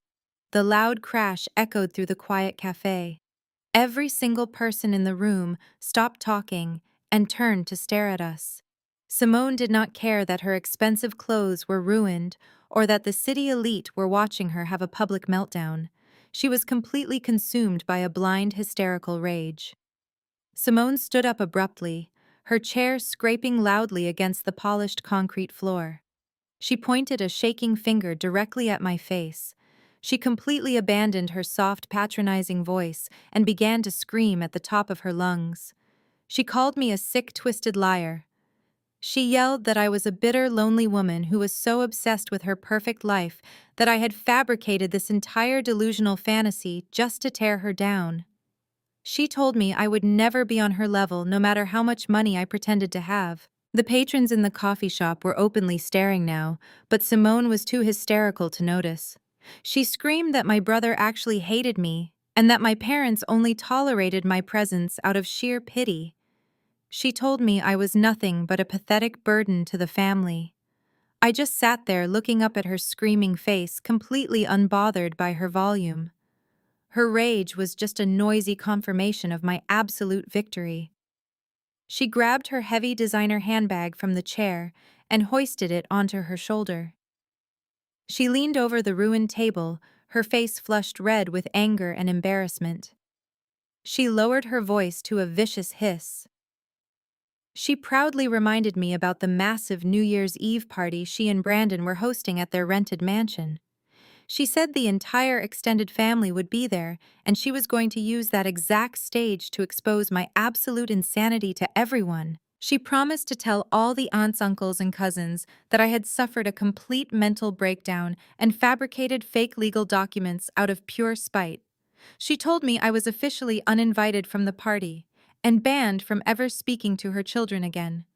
She said by the time the new year arrived, I would be completely exiled from the family. With that final threat, she spun around on her ruined suede boots and stormed toward the exit, leaving a trail of spilled green tea and shattered ceramic behind her. I did not turn my head to watch her leave. I simply listened to the heavy glass door slam shut behind her. The cafe remained completely silent for a few awkward seconds before the gentle hum of conversation slowly resumed. A young waiter hurried over to my table, looking apologetic and nervous, holding a white towel. I offered him a warm, reassuring smile and told him there was absolutely no need to apologize. I assured him the mess was entirely the fault of my former sister-in-law and that I would cover all the damages. I pulled my wallet from my plain leather bag and took out a crisp $100 bill. I placed it gently on the dry side of the marble table, telling the waiter to keep the change for his trouble. I carefully placed the manila folder back into my bag, zipped it closed, and stood up. I walked out of the coffee shop with my head held high, feeling a profound sense of absolute peace. Stepping out onto the busy downtown sidewalk, I took a deep breath of the crisp winter air. Simone thought she had won the encounter by screaming the loudest and storming out. She genuinely believed she could control the narrative by threatening to expose my supposed insanity at her upcoming party. She had just handed me the exact public stage I needed to finalize their destruction. I walked the 2 blocks to my parked car, moving with a calm, deliberate purpose. I unlocked the door, slid into the driver's seat, and closed myself inside the quiet cabin. I did not start the engine immediately. Instead, I reached into my bag and pulled out my cell phone. I opened my encrypted messaging application and selected the secure chat with my lead attorney, Jonathan. He knew I was meeting with Simone today, and he was standing by for my final authorization. I typed out a short, simple message. Proceed with Phase 2. Liquidate everything. I pressed send and watched the message status change to delivered. A few seconds later, the red receipt appeared, followed by a brief reply from Jonathan, confirming that the legal execution had officially begun. Brandon's failing company would be immediately forced into liquidation to recover the embezzled funds. The luxury vehicles would be repossessed, and the bank would officially terminate their fraudulent accounts. Simone had demanded a war, and I had just ordered the nuclear strike. I placed my phone in the center console and finally started the car. As I pulled out into the city traffic, I thought about her arrogant threat regarding the New Year's Eve party. She told me I was uninvited and banned, but she forgot one critical detail. She did not own the house she was hosting the party in, and she certainly did not own the family narrative anymore. I smiled softly to myself as I drove. I had absolutely no intention of staying home on New Year's Eve. I was going to attend that party, and I was going to bring the absolute brutal truth with me. The morning of December 31st arrived with a bitter chill in the crisp air, but I felt absolutely nothing but warm anticipation. For the past 5 days, my family had been living in a state of blissful ignorance. They assumed my silence meant I was sitting at home crying over my severed relationship with them. They thought Simone had successfully intimidated me at the coffee shop, and that I was too humiliated to ever show my face again. They were incredibly wrong. I spent the afternoon preparing for the New Year's Eve gala with meticulous care. I hired a professional makeup artist and a stylist to come to my house because I wanted my appearance to speak volumes before I ever uttered a single word. My family always judged me for my simple sweaters and unbranded jeans, so tonight I was going to give them the exact aesthetic they worshipped. I slipped into a floor-length emerald green designer gown that hugged my frame perfectly. I paired it with delicate diamond earrings and a sleek, sophisticated hairstyle. I did not look like a struggling single mother. I looked exactly like the founder of a multi-million-dollar private equity firm. I dressed Sophie in a beautiful velvet navy blue dress with a matching silk ribbon in her hair. She looked like a little princess, and she was completely oblivious to the impending storm. She just thought we were going to a fancy party to eat cake and see her cousins. I ordered a private black car service to drive us to the suburbs. I was not going to arrive in my modest daily commuter car. I wanted every single detail of my arrival to communicate absolute, undeniable power. The long drive to Brandon's massive rented mansion took exactly 45 minutes. As we pulled into the sprawling gated neighborhood, I could clearly see the bright glowing lights of the massive party from a full block away. The house was an obnoxious display of rented wealth. It was a massive modern estate with floor-to-ceiling windows and a grand circular driveway that was currently packed with luxury vehicles. The front entrance was flanked by towering outdoor patio heaters and a professional valet stand fully staffed for the evening. Brandon and Simone had spared absolutely no expense for this party. I looked at the premium catering vans parked near the side entrance and listened to the elegant string quartet playing in the grand foyer. It made my stomach churn to know that every single shrimp cocktail, every glass of expensive imported champagne, and every hour of that live classical music was paid for with the money my father stole from Sophie's college education fund. They were literally partying on top of my daughter's financial future. I thanked the driver and stepped out of the black car, holding Sophie's hand firmly in mine. We walked past the valet attendants who assumed we were highly important VIP guests based on our elegant attire. The massive wooden double doors were wide open, welcoming the city elite and the entirety of our extended family. Aunts, uncles, and cousins who had watched me be treated like a second-class citizen my entire life were inside drinking and celebrating. I took a deep breath, squared my shoulders, and walked right through the front door. The cool night air rushed in behind me as I crossed the threshold directly into the hostile lion's den. The interior of the house was even more extravagant than the outside architecture suggested. The main living room had been completely transformed into a massive ballroom, complete with a custom-polished dance floor and a towering glowing champagne tower right in the center. Brandon was standing near the massive stone fireplace, wearing a custom-tailored tuxedo, laughing loudly with a group of local investors he was desperately trying to impress. Simone was holding court near the grand sweeping staircase, wearing a heavily beaded silver sequined dress that caught the ambient light with every single movement. The room was incredibly loud, filled with the overlapping sounds of wealthy people congratulating themselves on another highly successful year. I stepped down into the sunken living room, and the shift in the atmosphere was almost instantaneous. An older aunt, standing near the grand marble entryway, gasped softly, dropping her white cocktail napkin onto the floor. The silence started at the back of the room and rippled forward like a tidal wave. People stopped talking mid-sentence, turning their heads one by one. The string quartet, noticing the sudden bizarre lack of conversation, awkwardly faded out their music until the massive crowded room was completely and painfully silent. Every single pair of shocked eyes turned to look directly at me. They did not recognize me at first. The confident woman in the emerald designer gown holding herself with absolute authority did not compute with their established mental image of the pathetic single mother they usually ignored. When they finally realized it was actually me, the collective shock was palpable. Brandon suddenly froze, his arrogant laugh dying instantly in his throat. Simone immediately dropped her jaw, completely forgetting her poised influencer aesthetic. The sheer visual impact of my presence had completely paralyzed the entire room. Before anyone else could react or utter a single word, my mother Susan aggressively broke through the paralyzed crowd.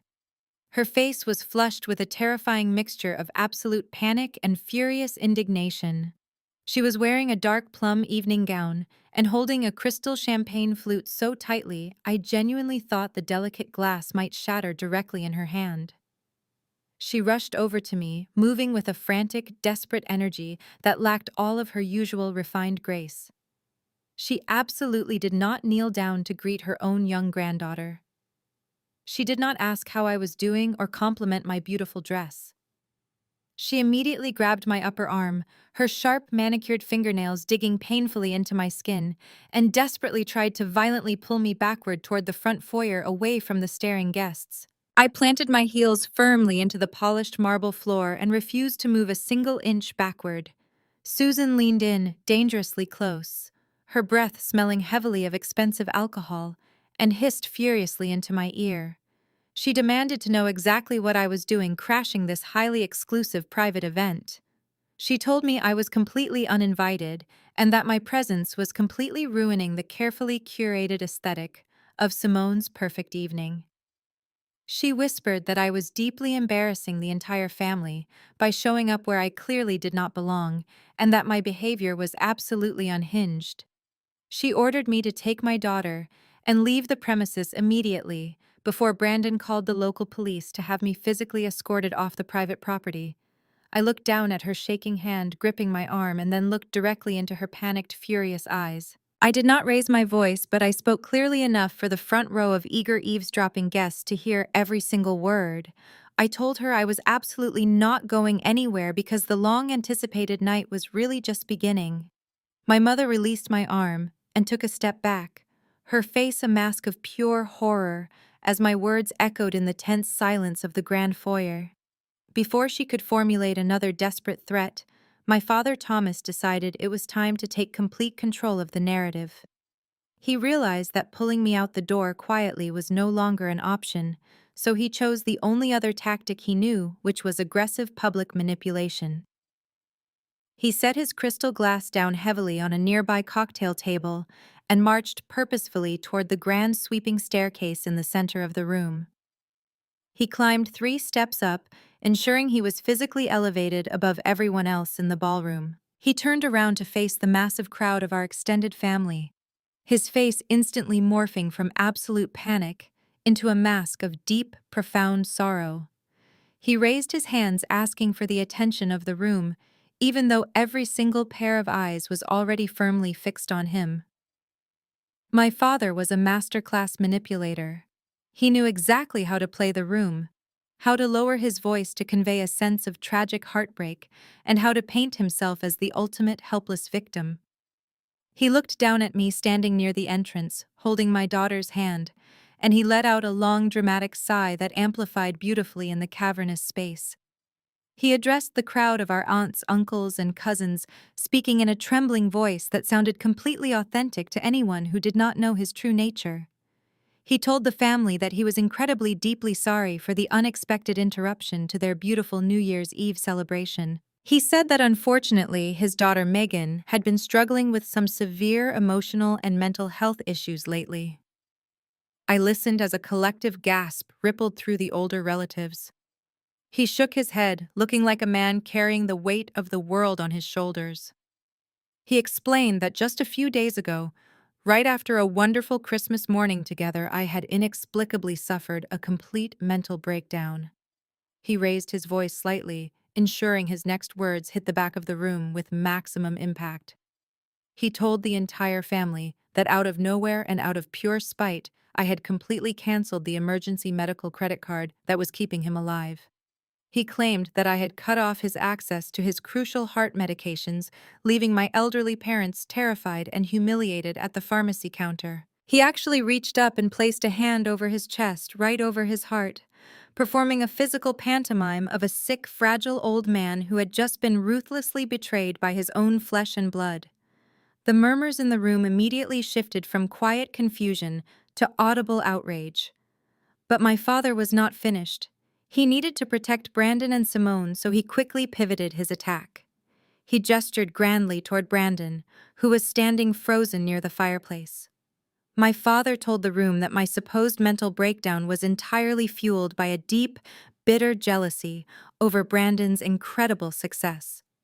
He painted a pathetic picture of me, describing me as a lonely, struggling single mother who simply could not handle seeing her younger brother achieve massive corporate wealth and build a beautiful family. He told everyone that I was so consumed by envy that I was actively trying to ruin Brandon's reputation and sabotage his brilliant tech startup with wild, completely fabricated legal threats. He stated that I was trying to extort money from them to fund my own failed life choices. He looked at Simone, who immediately caught on to the performance and pressed a hand to her mouth, looking like a terrified, victimized saint. My father concluded his speech by looking directly at me, his eyes narrowing with a cold, hard malice that completely contradicted his sad, trembling voice. He loudly declared that until I sought intense psychiatric help, I was a danger to the family unit and a deeply toxic presence that needed to be completely removed for everyone's safety. The reaction from the extended family was immediate and overwhelmingly hostile. The wall of aunts, uncles, and cousins that had surrounded me my entire life suddenly transformed into an angry, judging mob. My Aunt Carol, who had always favored Brandon, shook her head in sheer disgust and loudly muttered that I should be absolutely ashamed of myself for treating my sick father that way. Other relatives began whispering aggressively, shooting me looks of pure revulsion. I could hear cousins whispering about how ungrateful I was, and how I had always been the black sheep of the family, who never truly fit in with their high standards. The hostility in the room was a physical weight pressing down on me from every single direction. They had heard my father's lies, and they had swallowed them completely, without a single second of hesitation or a single demand for proof. They were so eager to protect the wealthy image of the family that they instantly turned me into the villain. I felt my young daughter Sophie squeeze my hand tightly, clearly frightened by the angry faces suddenly glaring down at us. I looked around the room, taking in the sheer magnitude of their blind judgment. My father stood on the stairs looking incredibly smug, completely convinced that he had successfully assassinated my character and won the war. He genuinely thought that the crushing weight of public family shame would force me to turn around and run out the door in tears. He had no idea that his beautiful dramatic speech was the exact perfect setup I needed. I did not cry and I did not run. I just squeezed Sophie's hand back, offered her a reassuring smile, and prepared to drop the absolute reality right on top of their heads, ensuring they would remember this exact moment for the rest of time. I stood in the sunken living room, letting their judgment wash over me. My father was still standing on the grand staircase, breathing heavily and looking down at me with a perfectly crafted expression of tragic disappointment. The murmurs of the extended family buzzed in my ears like a swarm of angry bees. They were fully prepared for me to burst into tears and run out the front door in a fit of absolute humiliation. They expected the quiet, compliant daughter to retreat into the shadows just like she always did. But I was done retreating. I looked down at my beautiful 6-year-old daughter, Sophie. I squeezed her small, warm hand gently and offered her a bright, reassuring smile.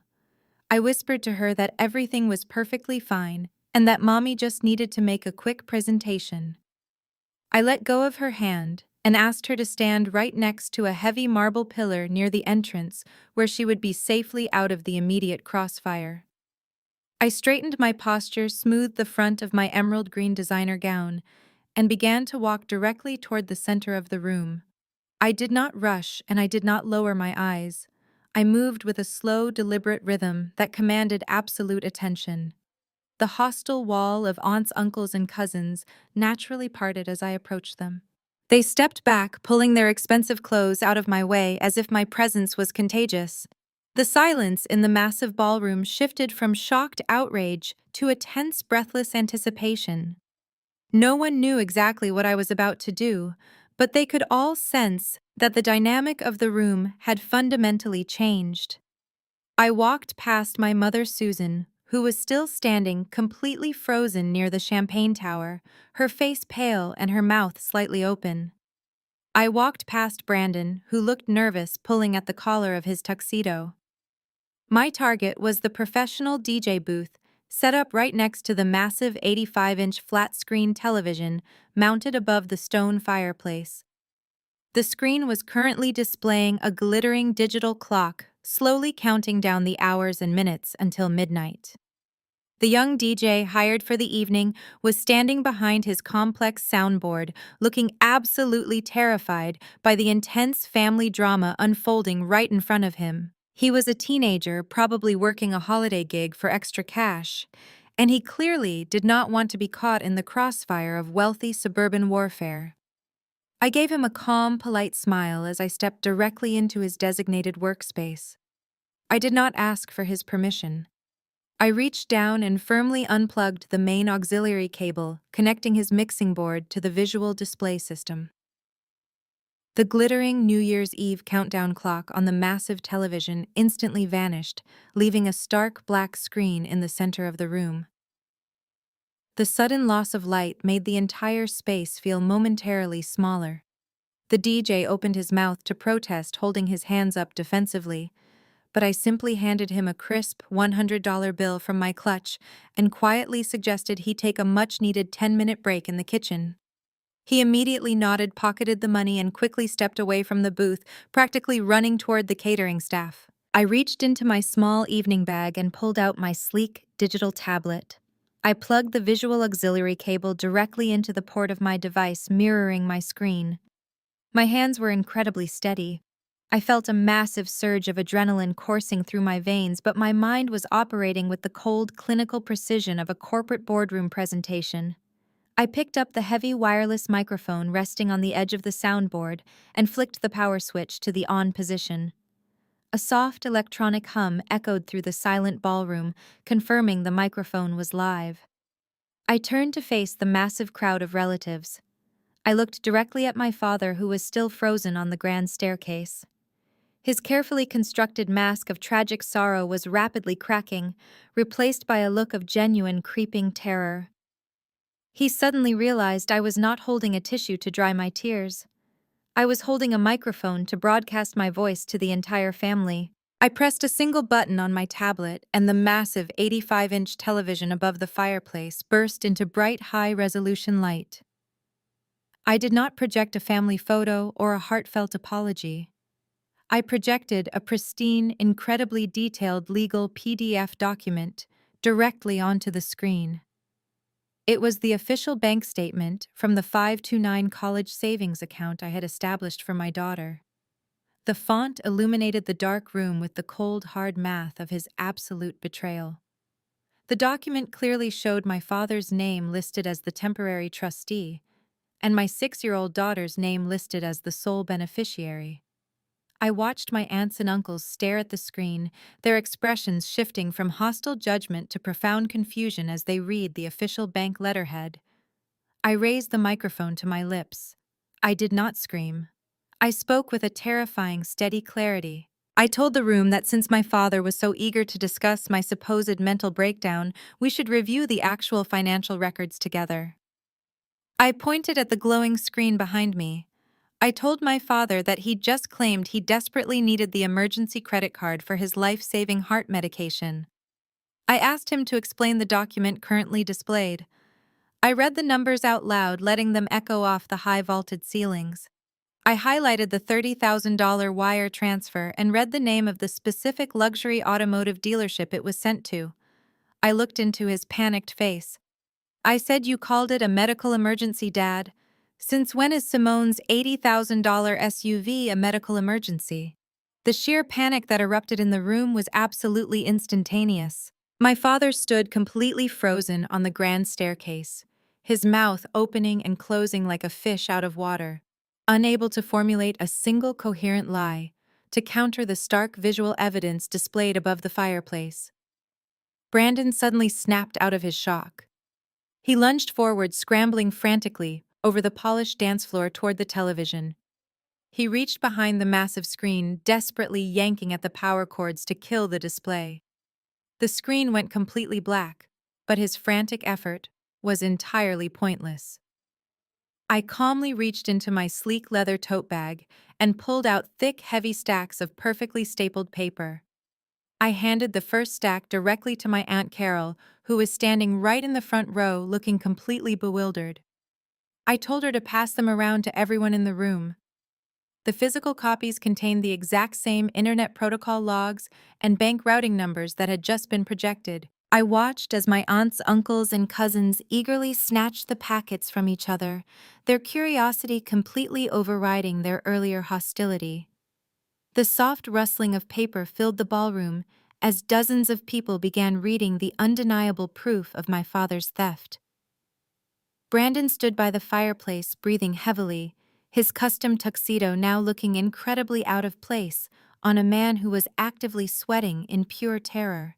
He knew exactly what was coming next, and he had absolutely no place to hide. I turned back to my tablet and reconnected the auxiliary cable to a secondary input, overriding the power switch Brandon had just pulled. The massive screen flickered back to life, instantly illuminating the dark room once again. I switched the display to the next legal document in my presentation.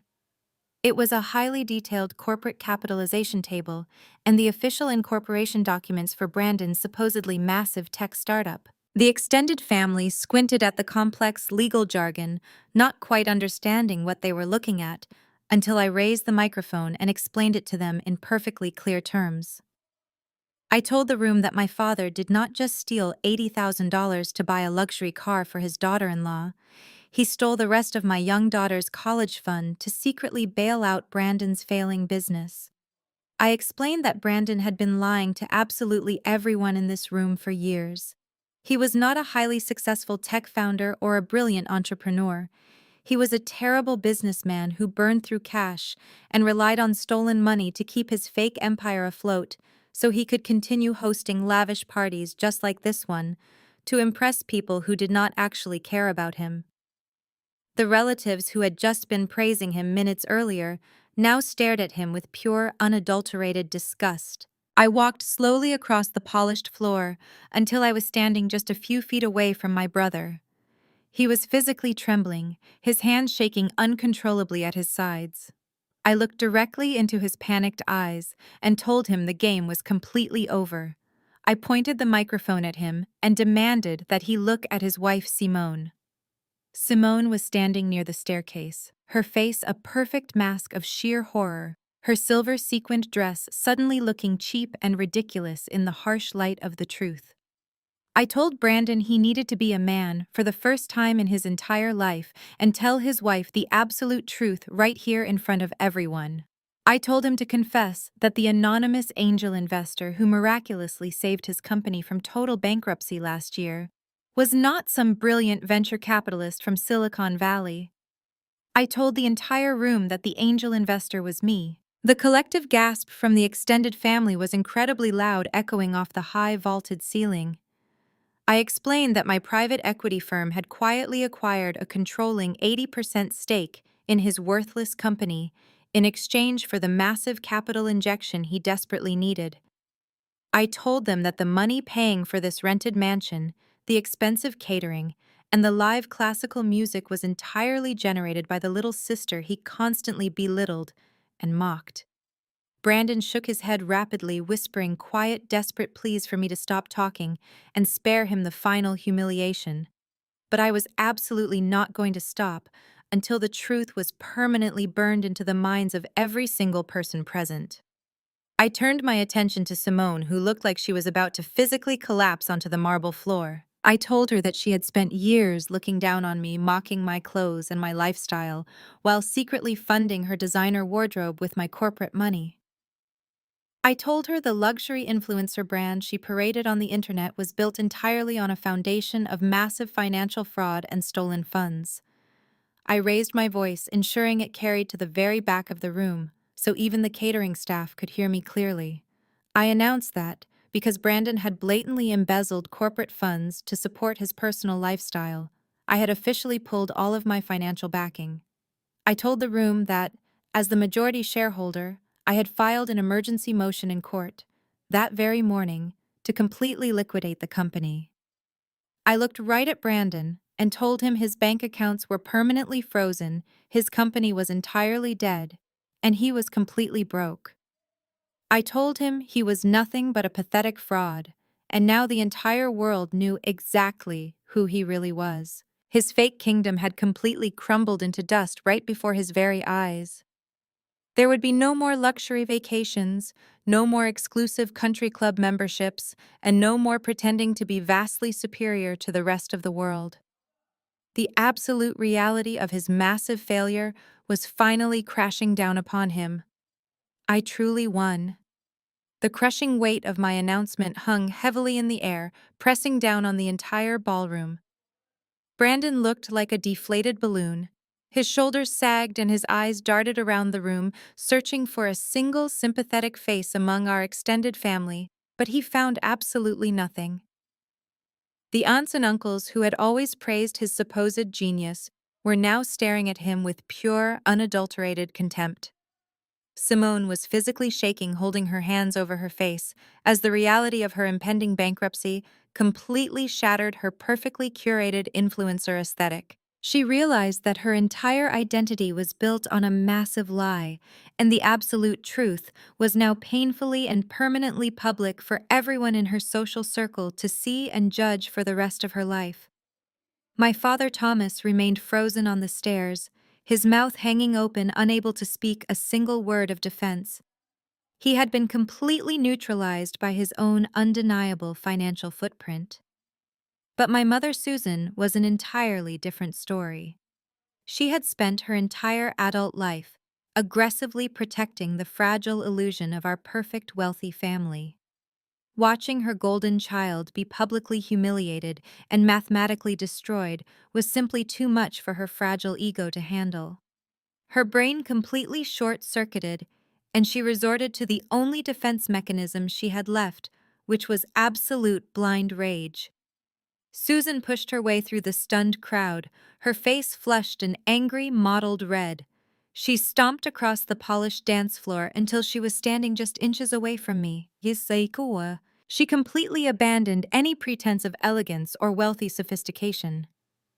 She raised her hand and pointed a shaking manicured finger directly at my face. She began to scream at the absolute top of her lungs, her voice cracking with hysterical fury. She yelled that I was a sick, twisted monster who was completely dead to her. She screamed that I had intentionally planned this entire malicious attack just to ruin the family because I was a bitter, lonely woman who could never achieve true happiness. The relatives watched in stunned silence as Susan completely lost her mind.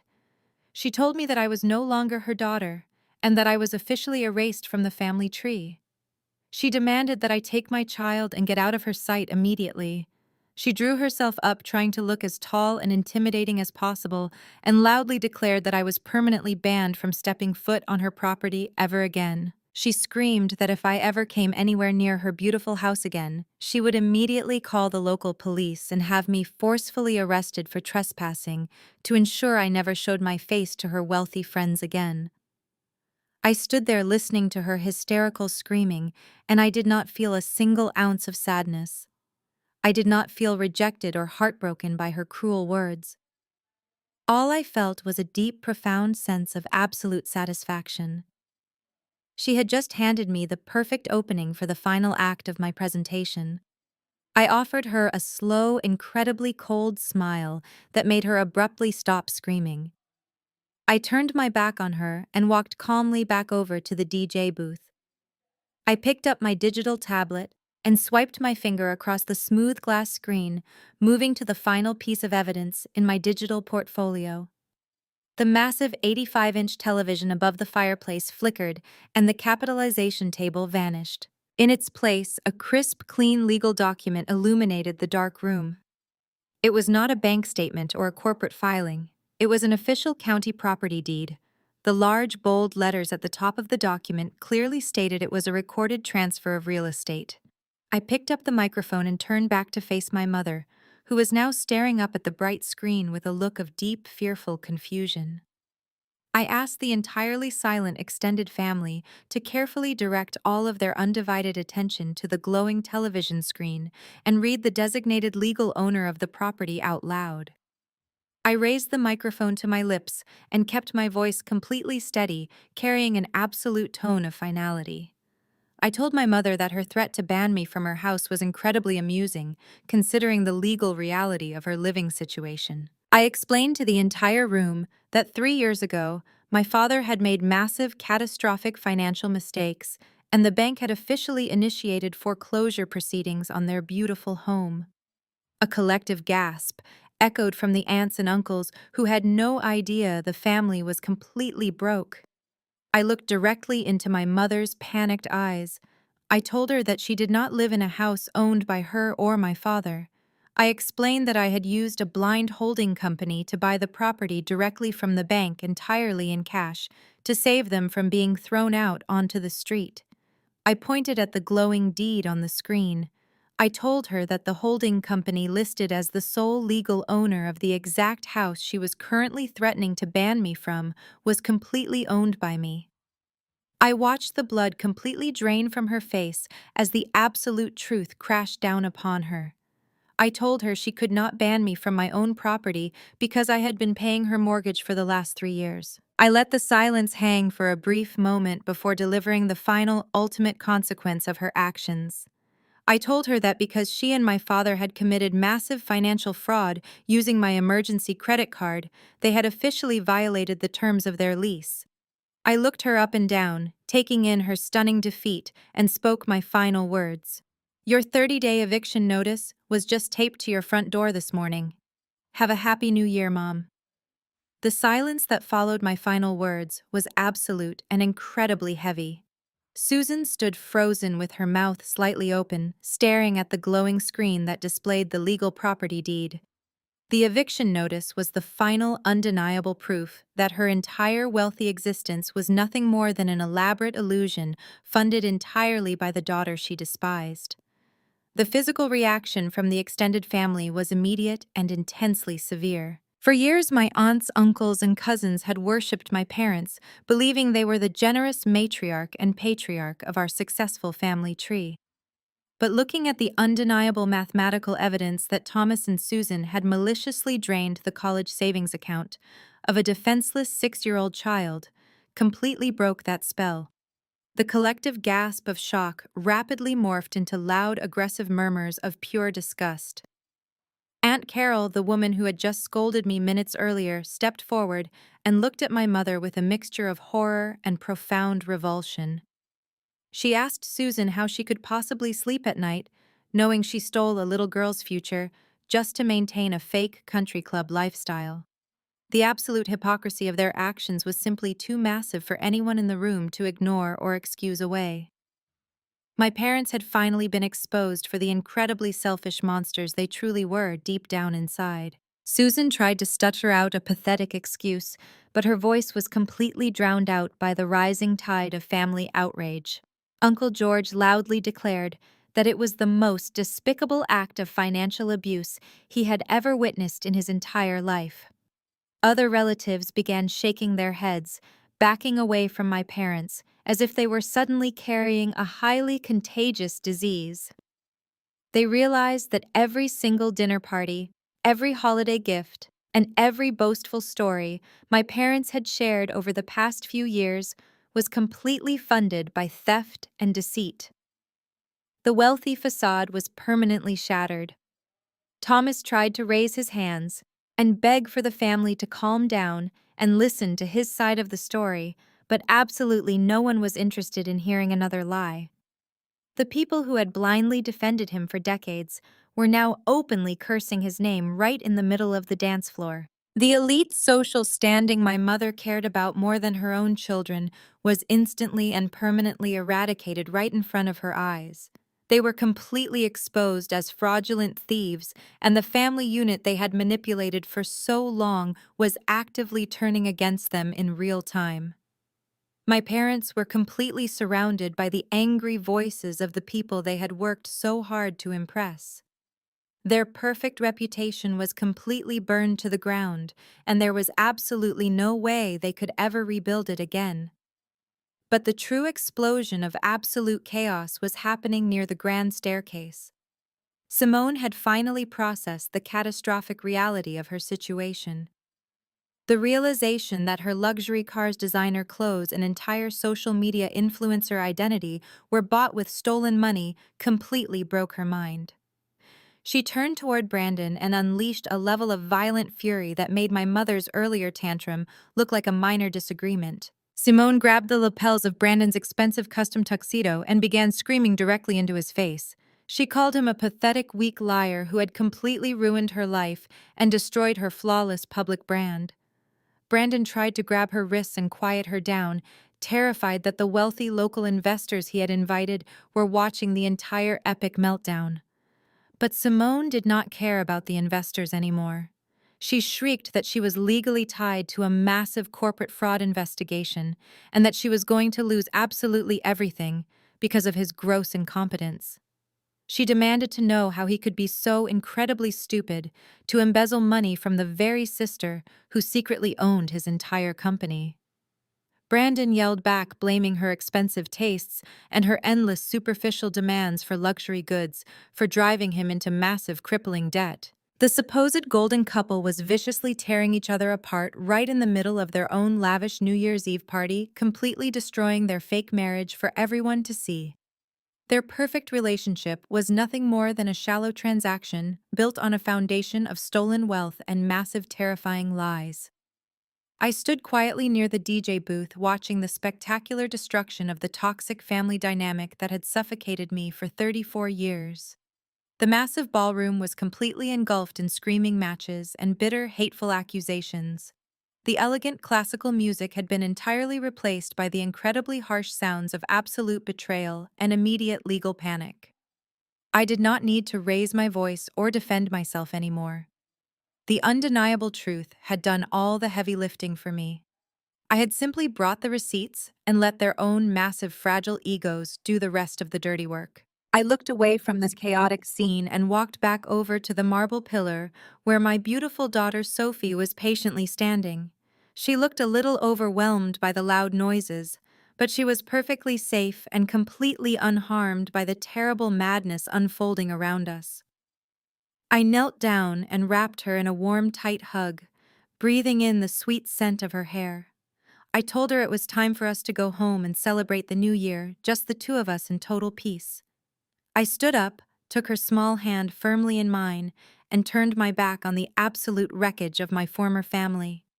We walked together across the polished marble floor, passing the arguing relatives, the weeping mother, and the completely devastated golden child. Not a single person tried to stop us or ask us to stay. We stepped out of the massive front doors and into the cool, refreshing winter night air, leaving the toxic noise completely behind us forever and finally securing our true freedom. 2 months have passed since the New Year's Eve party completely shattered the illusion of my family. The bitter cold of February settled over the city, but inside my home, there was nothing but warmth and absolute peace. The legal aftermath of that night was swift, clinical, and entirely without mercy. My attorney Jonathan executed every single document with ruthless precision, leaving absolutely no room for negotiation or delay.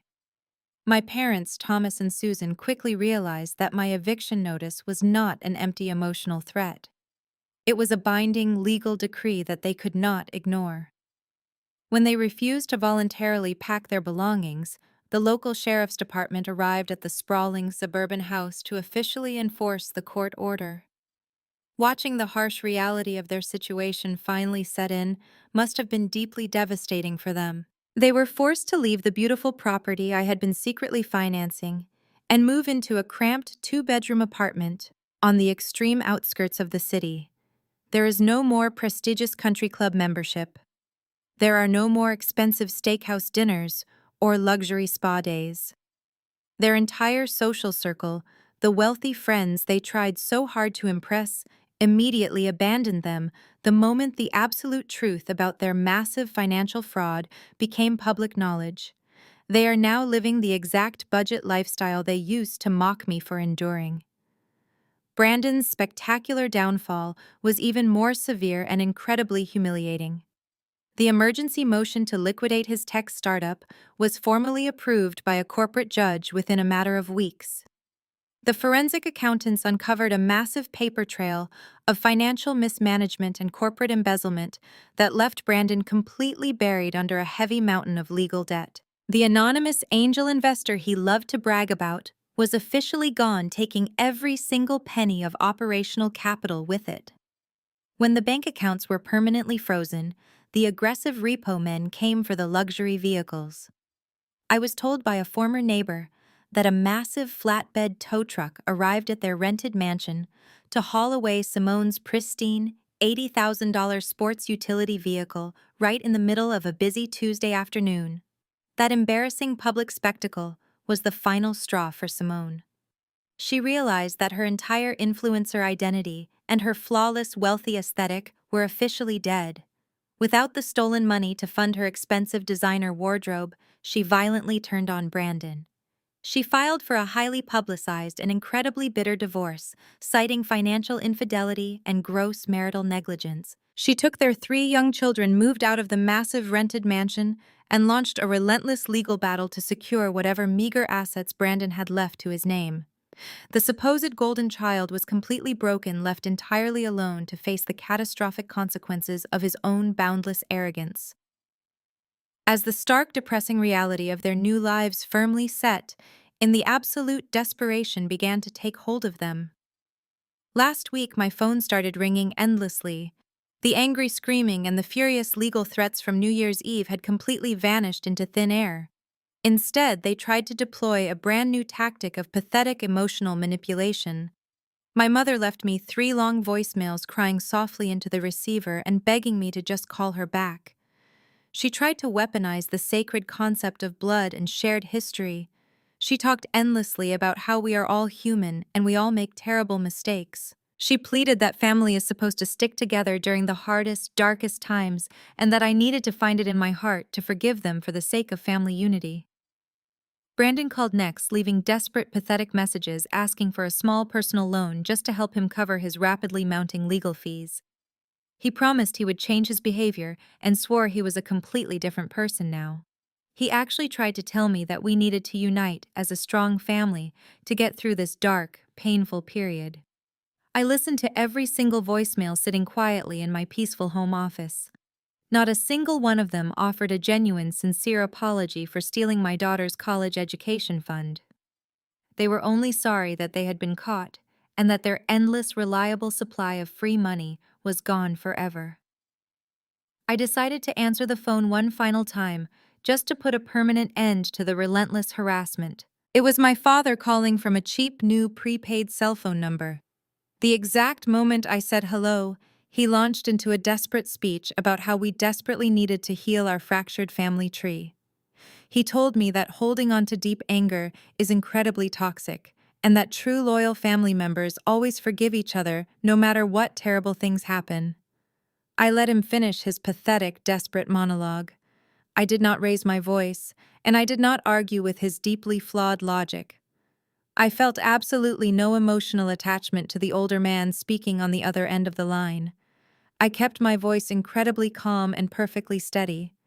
I told him that his personal definition of family was completely twisted and entirely broken.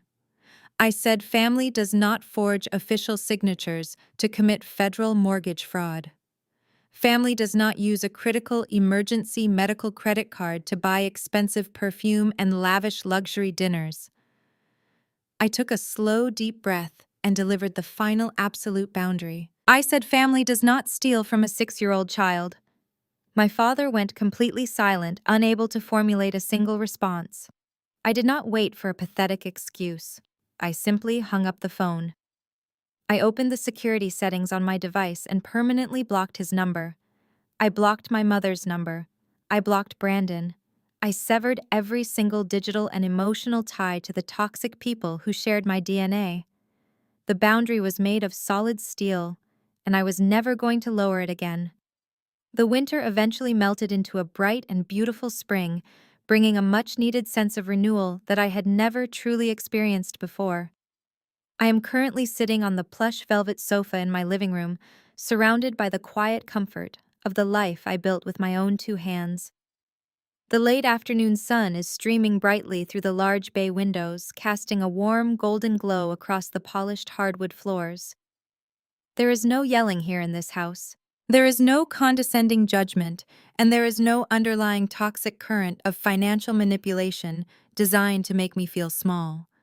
The only sound echoing in the entire house is the soft, gentle scratch of colored pencils moving smoothly across thick, textured paper. Sophie is sitting quietly at the edge of the coffee table, completely absorbed in her latest artistic masterpiece. She is using a brand new premium art set I bought for her just last week. It has over 100 different brilliant shades of colors, neatly organized in a beautiful wooden carrying case. She looks so incredibly peaceful and deeply happy. Every single time I look at her innocent face, I am forcefully reminded of exactly why I had to burn my old family dynamic completely to the ground. I had to create a massive protective ring of fire to shield her innocence and ensure her beautiful future would never be compromised by the greedy people who just happened to share our last name. Yesterday morning, I sat down in a quiet conference room with Jonathan, my lead corporate attorney, to finalize the very last piece of this massive legal transition. We formally established a brand new, absolutely impenetrable trust fund for Sophie. This new legal financial structure is fortified with the most aggressive corporate protections available in the modern legal system. There are no loopholes, no temporary trustee clauses, and no hidden administrative access points for anyone else to ever exploit. The money is securely locked away, growing steadily and safely, until she is officially an adult, capable of managing it herself. I made absolutely certain through ironclad binding legal contracts that my parents and my brother will never be able to touch a single penny of her generational wealth ever again. Knowing that her college education and her long-term financial foundation are completely protected from their greed brings me a profound sense of maternal peace that I cannot even begin to fully describe with words. I spent the first 34 years of my life mistakenly believing that my fundamental value was tied to how much emotional abuse I could silently absorb from my own blood relatives. I was conditioned to believe that setting personal boundaries was an act of terrible selfishness, and that ultimate family loyalty meant constantly sacrificing my own mental well-being just to keep their fragile peace. But walking away from them permanently was the most incredibly empowering and healthy decision I have ever made. The core concept of family is something I have spent a tremendous amount of time completely redefining over the past few quiet months. I used to firmly think that family was strictly dictated by biology and a shared ancestral family tree. I mistakenly thought it was an unbreakable lifelong obligation that you simply had to endure. But the absolute truth is that blood only makes you genetically related to someone. It absolutely does not automatically make you a true family. True, authentic family is built on a solid, unshakable foundation of mutual respect, unconditional love, and absolute emotional safety. It is made up entirely of the people who genuinely celebrate your personal victories instead of being bitterly jealous of your hard-earned success. My chosen family looks very different now, but it is infinitely more beautiful. It is my dedicated wealth manager who fiercely protected my assets. It is my brilliant legal team who stood by my side without a single question. It is the close, intimate circle of genuine friends who supported me as a struggling single mother long before they ever knew anything about my massive corporate success. And most importantly, it is just me and Sophie. We are a complete and perfectly whole family, all by ourselves. We do not need the toxic conditional approval of people who only valued us for what they could secretly steal from our bank accounts. We have each other, and we have the absolute freedom to write our own beautiful story moving forward without carrying the heavy, exhausting burden of their endless lies. As I sit here peacefully watching the bright sunlight slowly fade into a gentle, calming evening, I feel an overwhelming sense of deep, deeply satisfying closure wash over my entire soul. I successfully protected my innocent child. I fiercely defended my hard-earned financial independence, and I permanently closed the heavy door on a lifetime of exhausting emotional manipulation.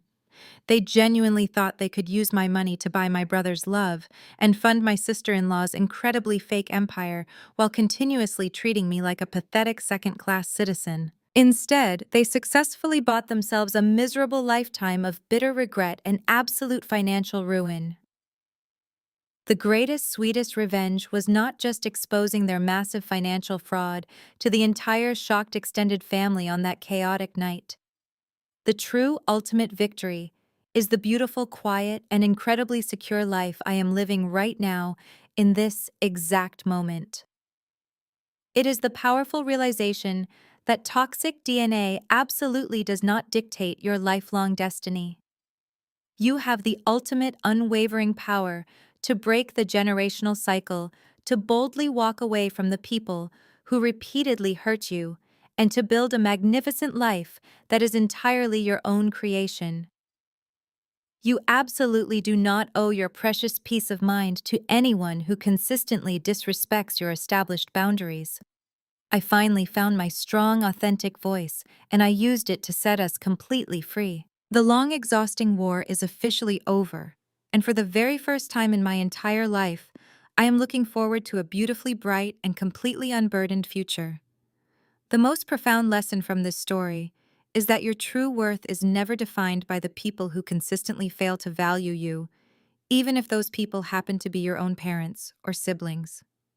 Society constantly conditions us to believe that family loyalty is an absolute lifelong obligation, requiring endless sacrifice and absolute silence. We are taught to quickly forgive financial abuse, emotional manipulation, and blatant disrespect simply because of a shared bloodline. However, true love and authentic connection are built entirely on mutual respect, transparency, and emotional safety, not biological obligation. When relatives repeatedly weaponize your generosity and steal from your future to fund their own superficial desires, they are no longer acting as family, they are acting as dangerous liabilities to your personal peace and prosperity. Establishing firm boundaries is never an act of malice or selfishness. It is the ultimate act of self-preservation and fierce maternal protection. You have the absolute unconditional right to cut off access to your life, your finances, and your emotional energy when people refuse to honor your boundaries. Financial independence is one of the most powerful tools you can ever cultivate because it completely removes the leverage toxic people use to maintain control over your life. It gives you the absolute freedom to walk away from any table where respect is no longer being served. Walking away from a toxic family dynamic does not mean you have failed. It simply means you have bravely chosen to succeed on your own terms. Your chosen family, the people who genuinely celebrate your victories, will always be infinitely stronger than the toxic DNA you left behind. If this empowering story resonated with your own personal experiences, please hit the like button and subscribe to our channel for more incredible stories of resilience and boundary setting. Drop a comment below and let us know how you have successfully navigated toxic family dynamics in your own life. Remember, you are never alone and your peace is always worth protecting.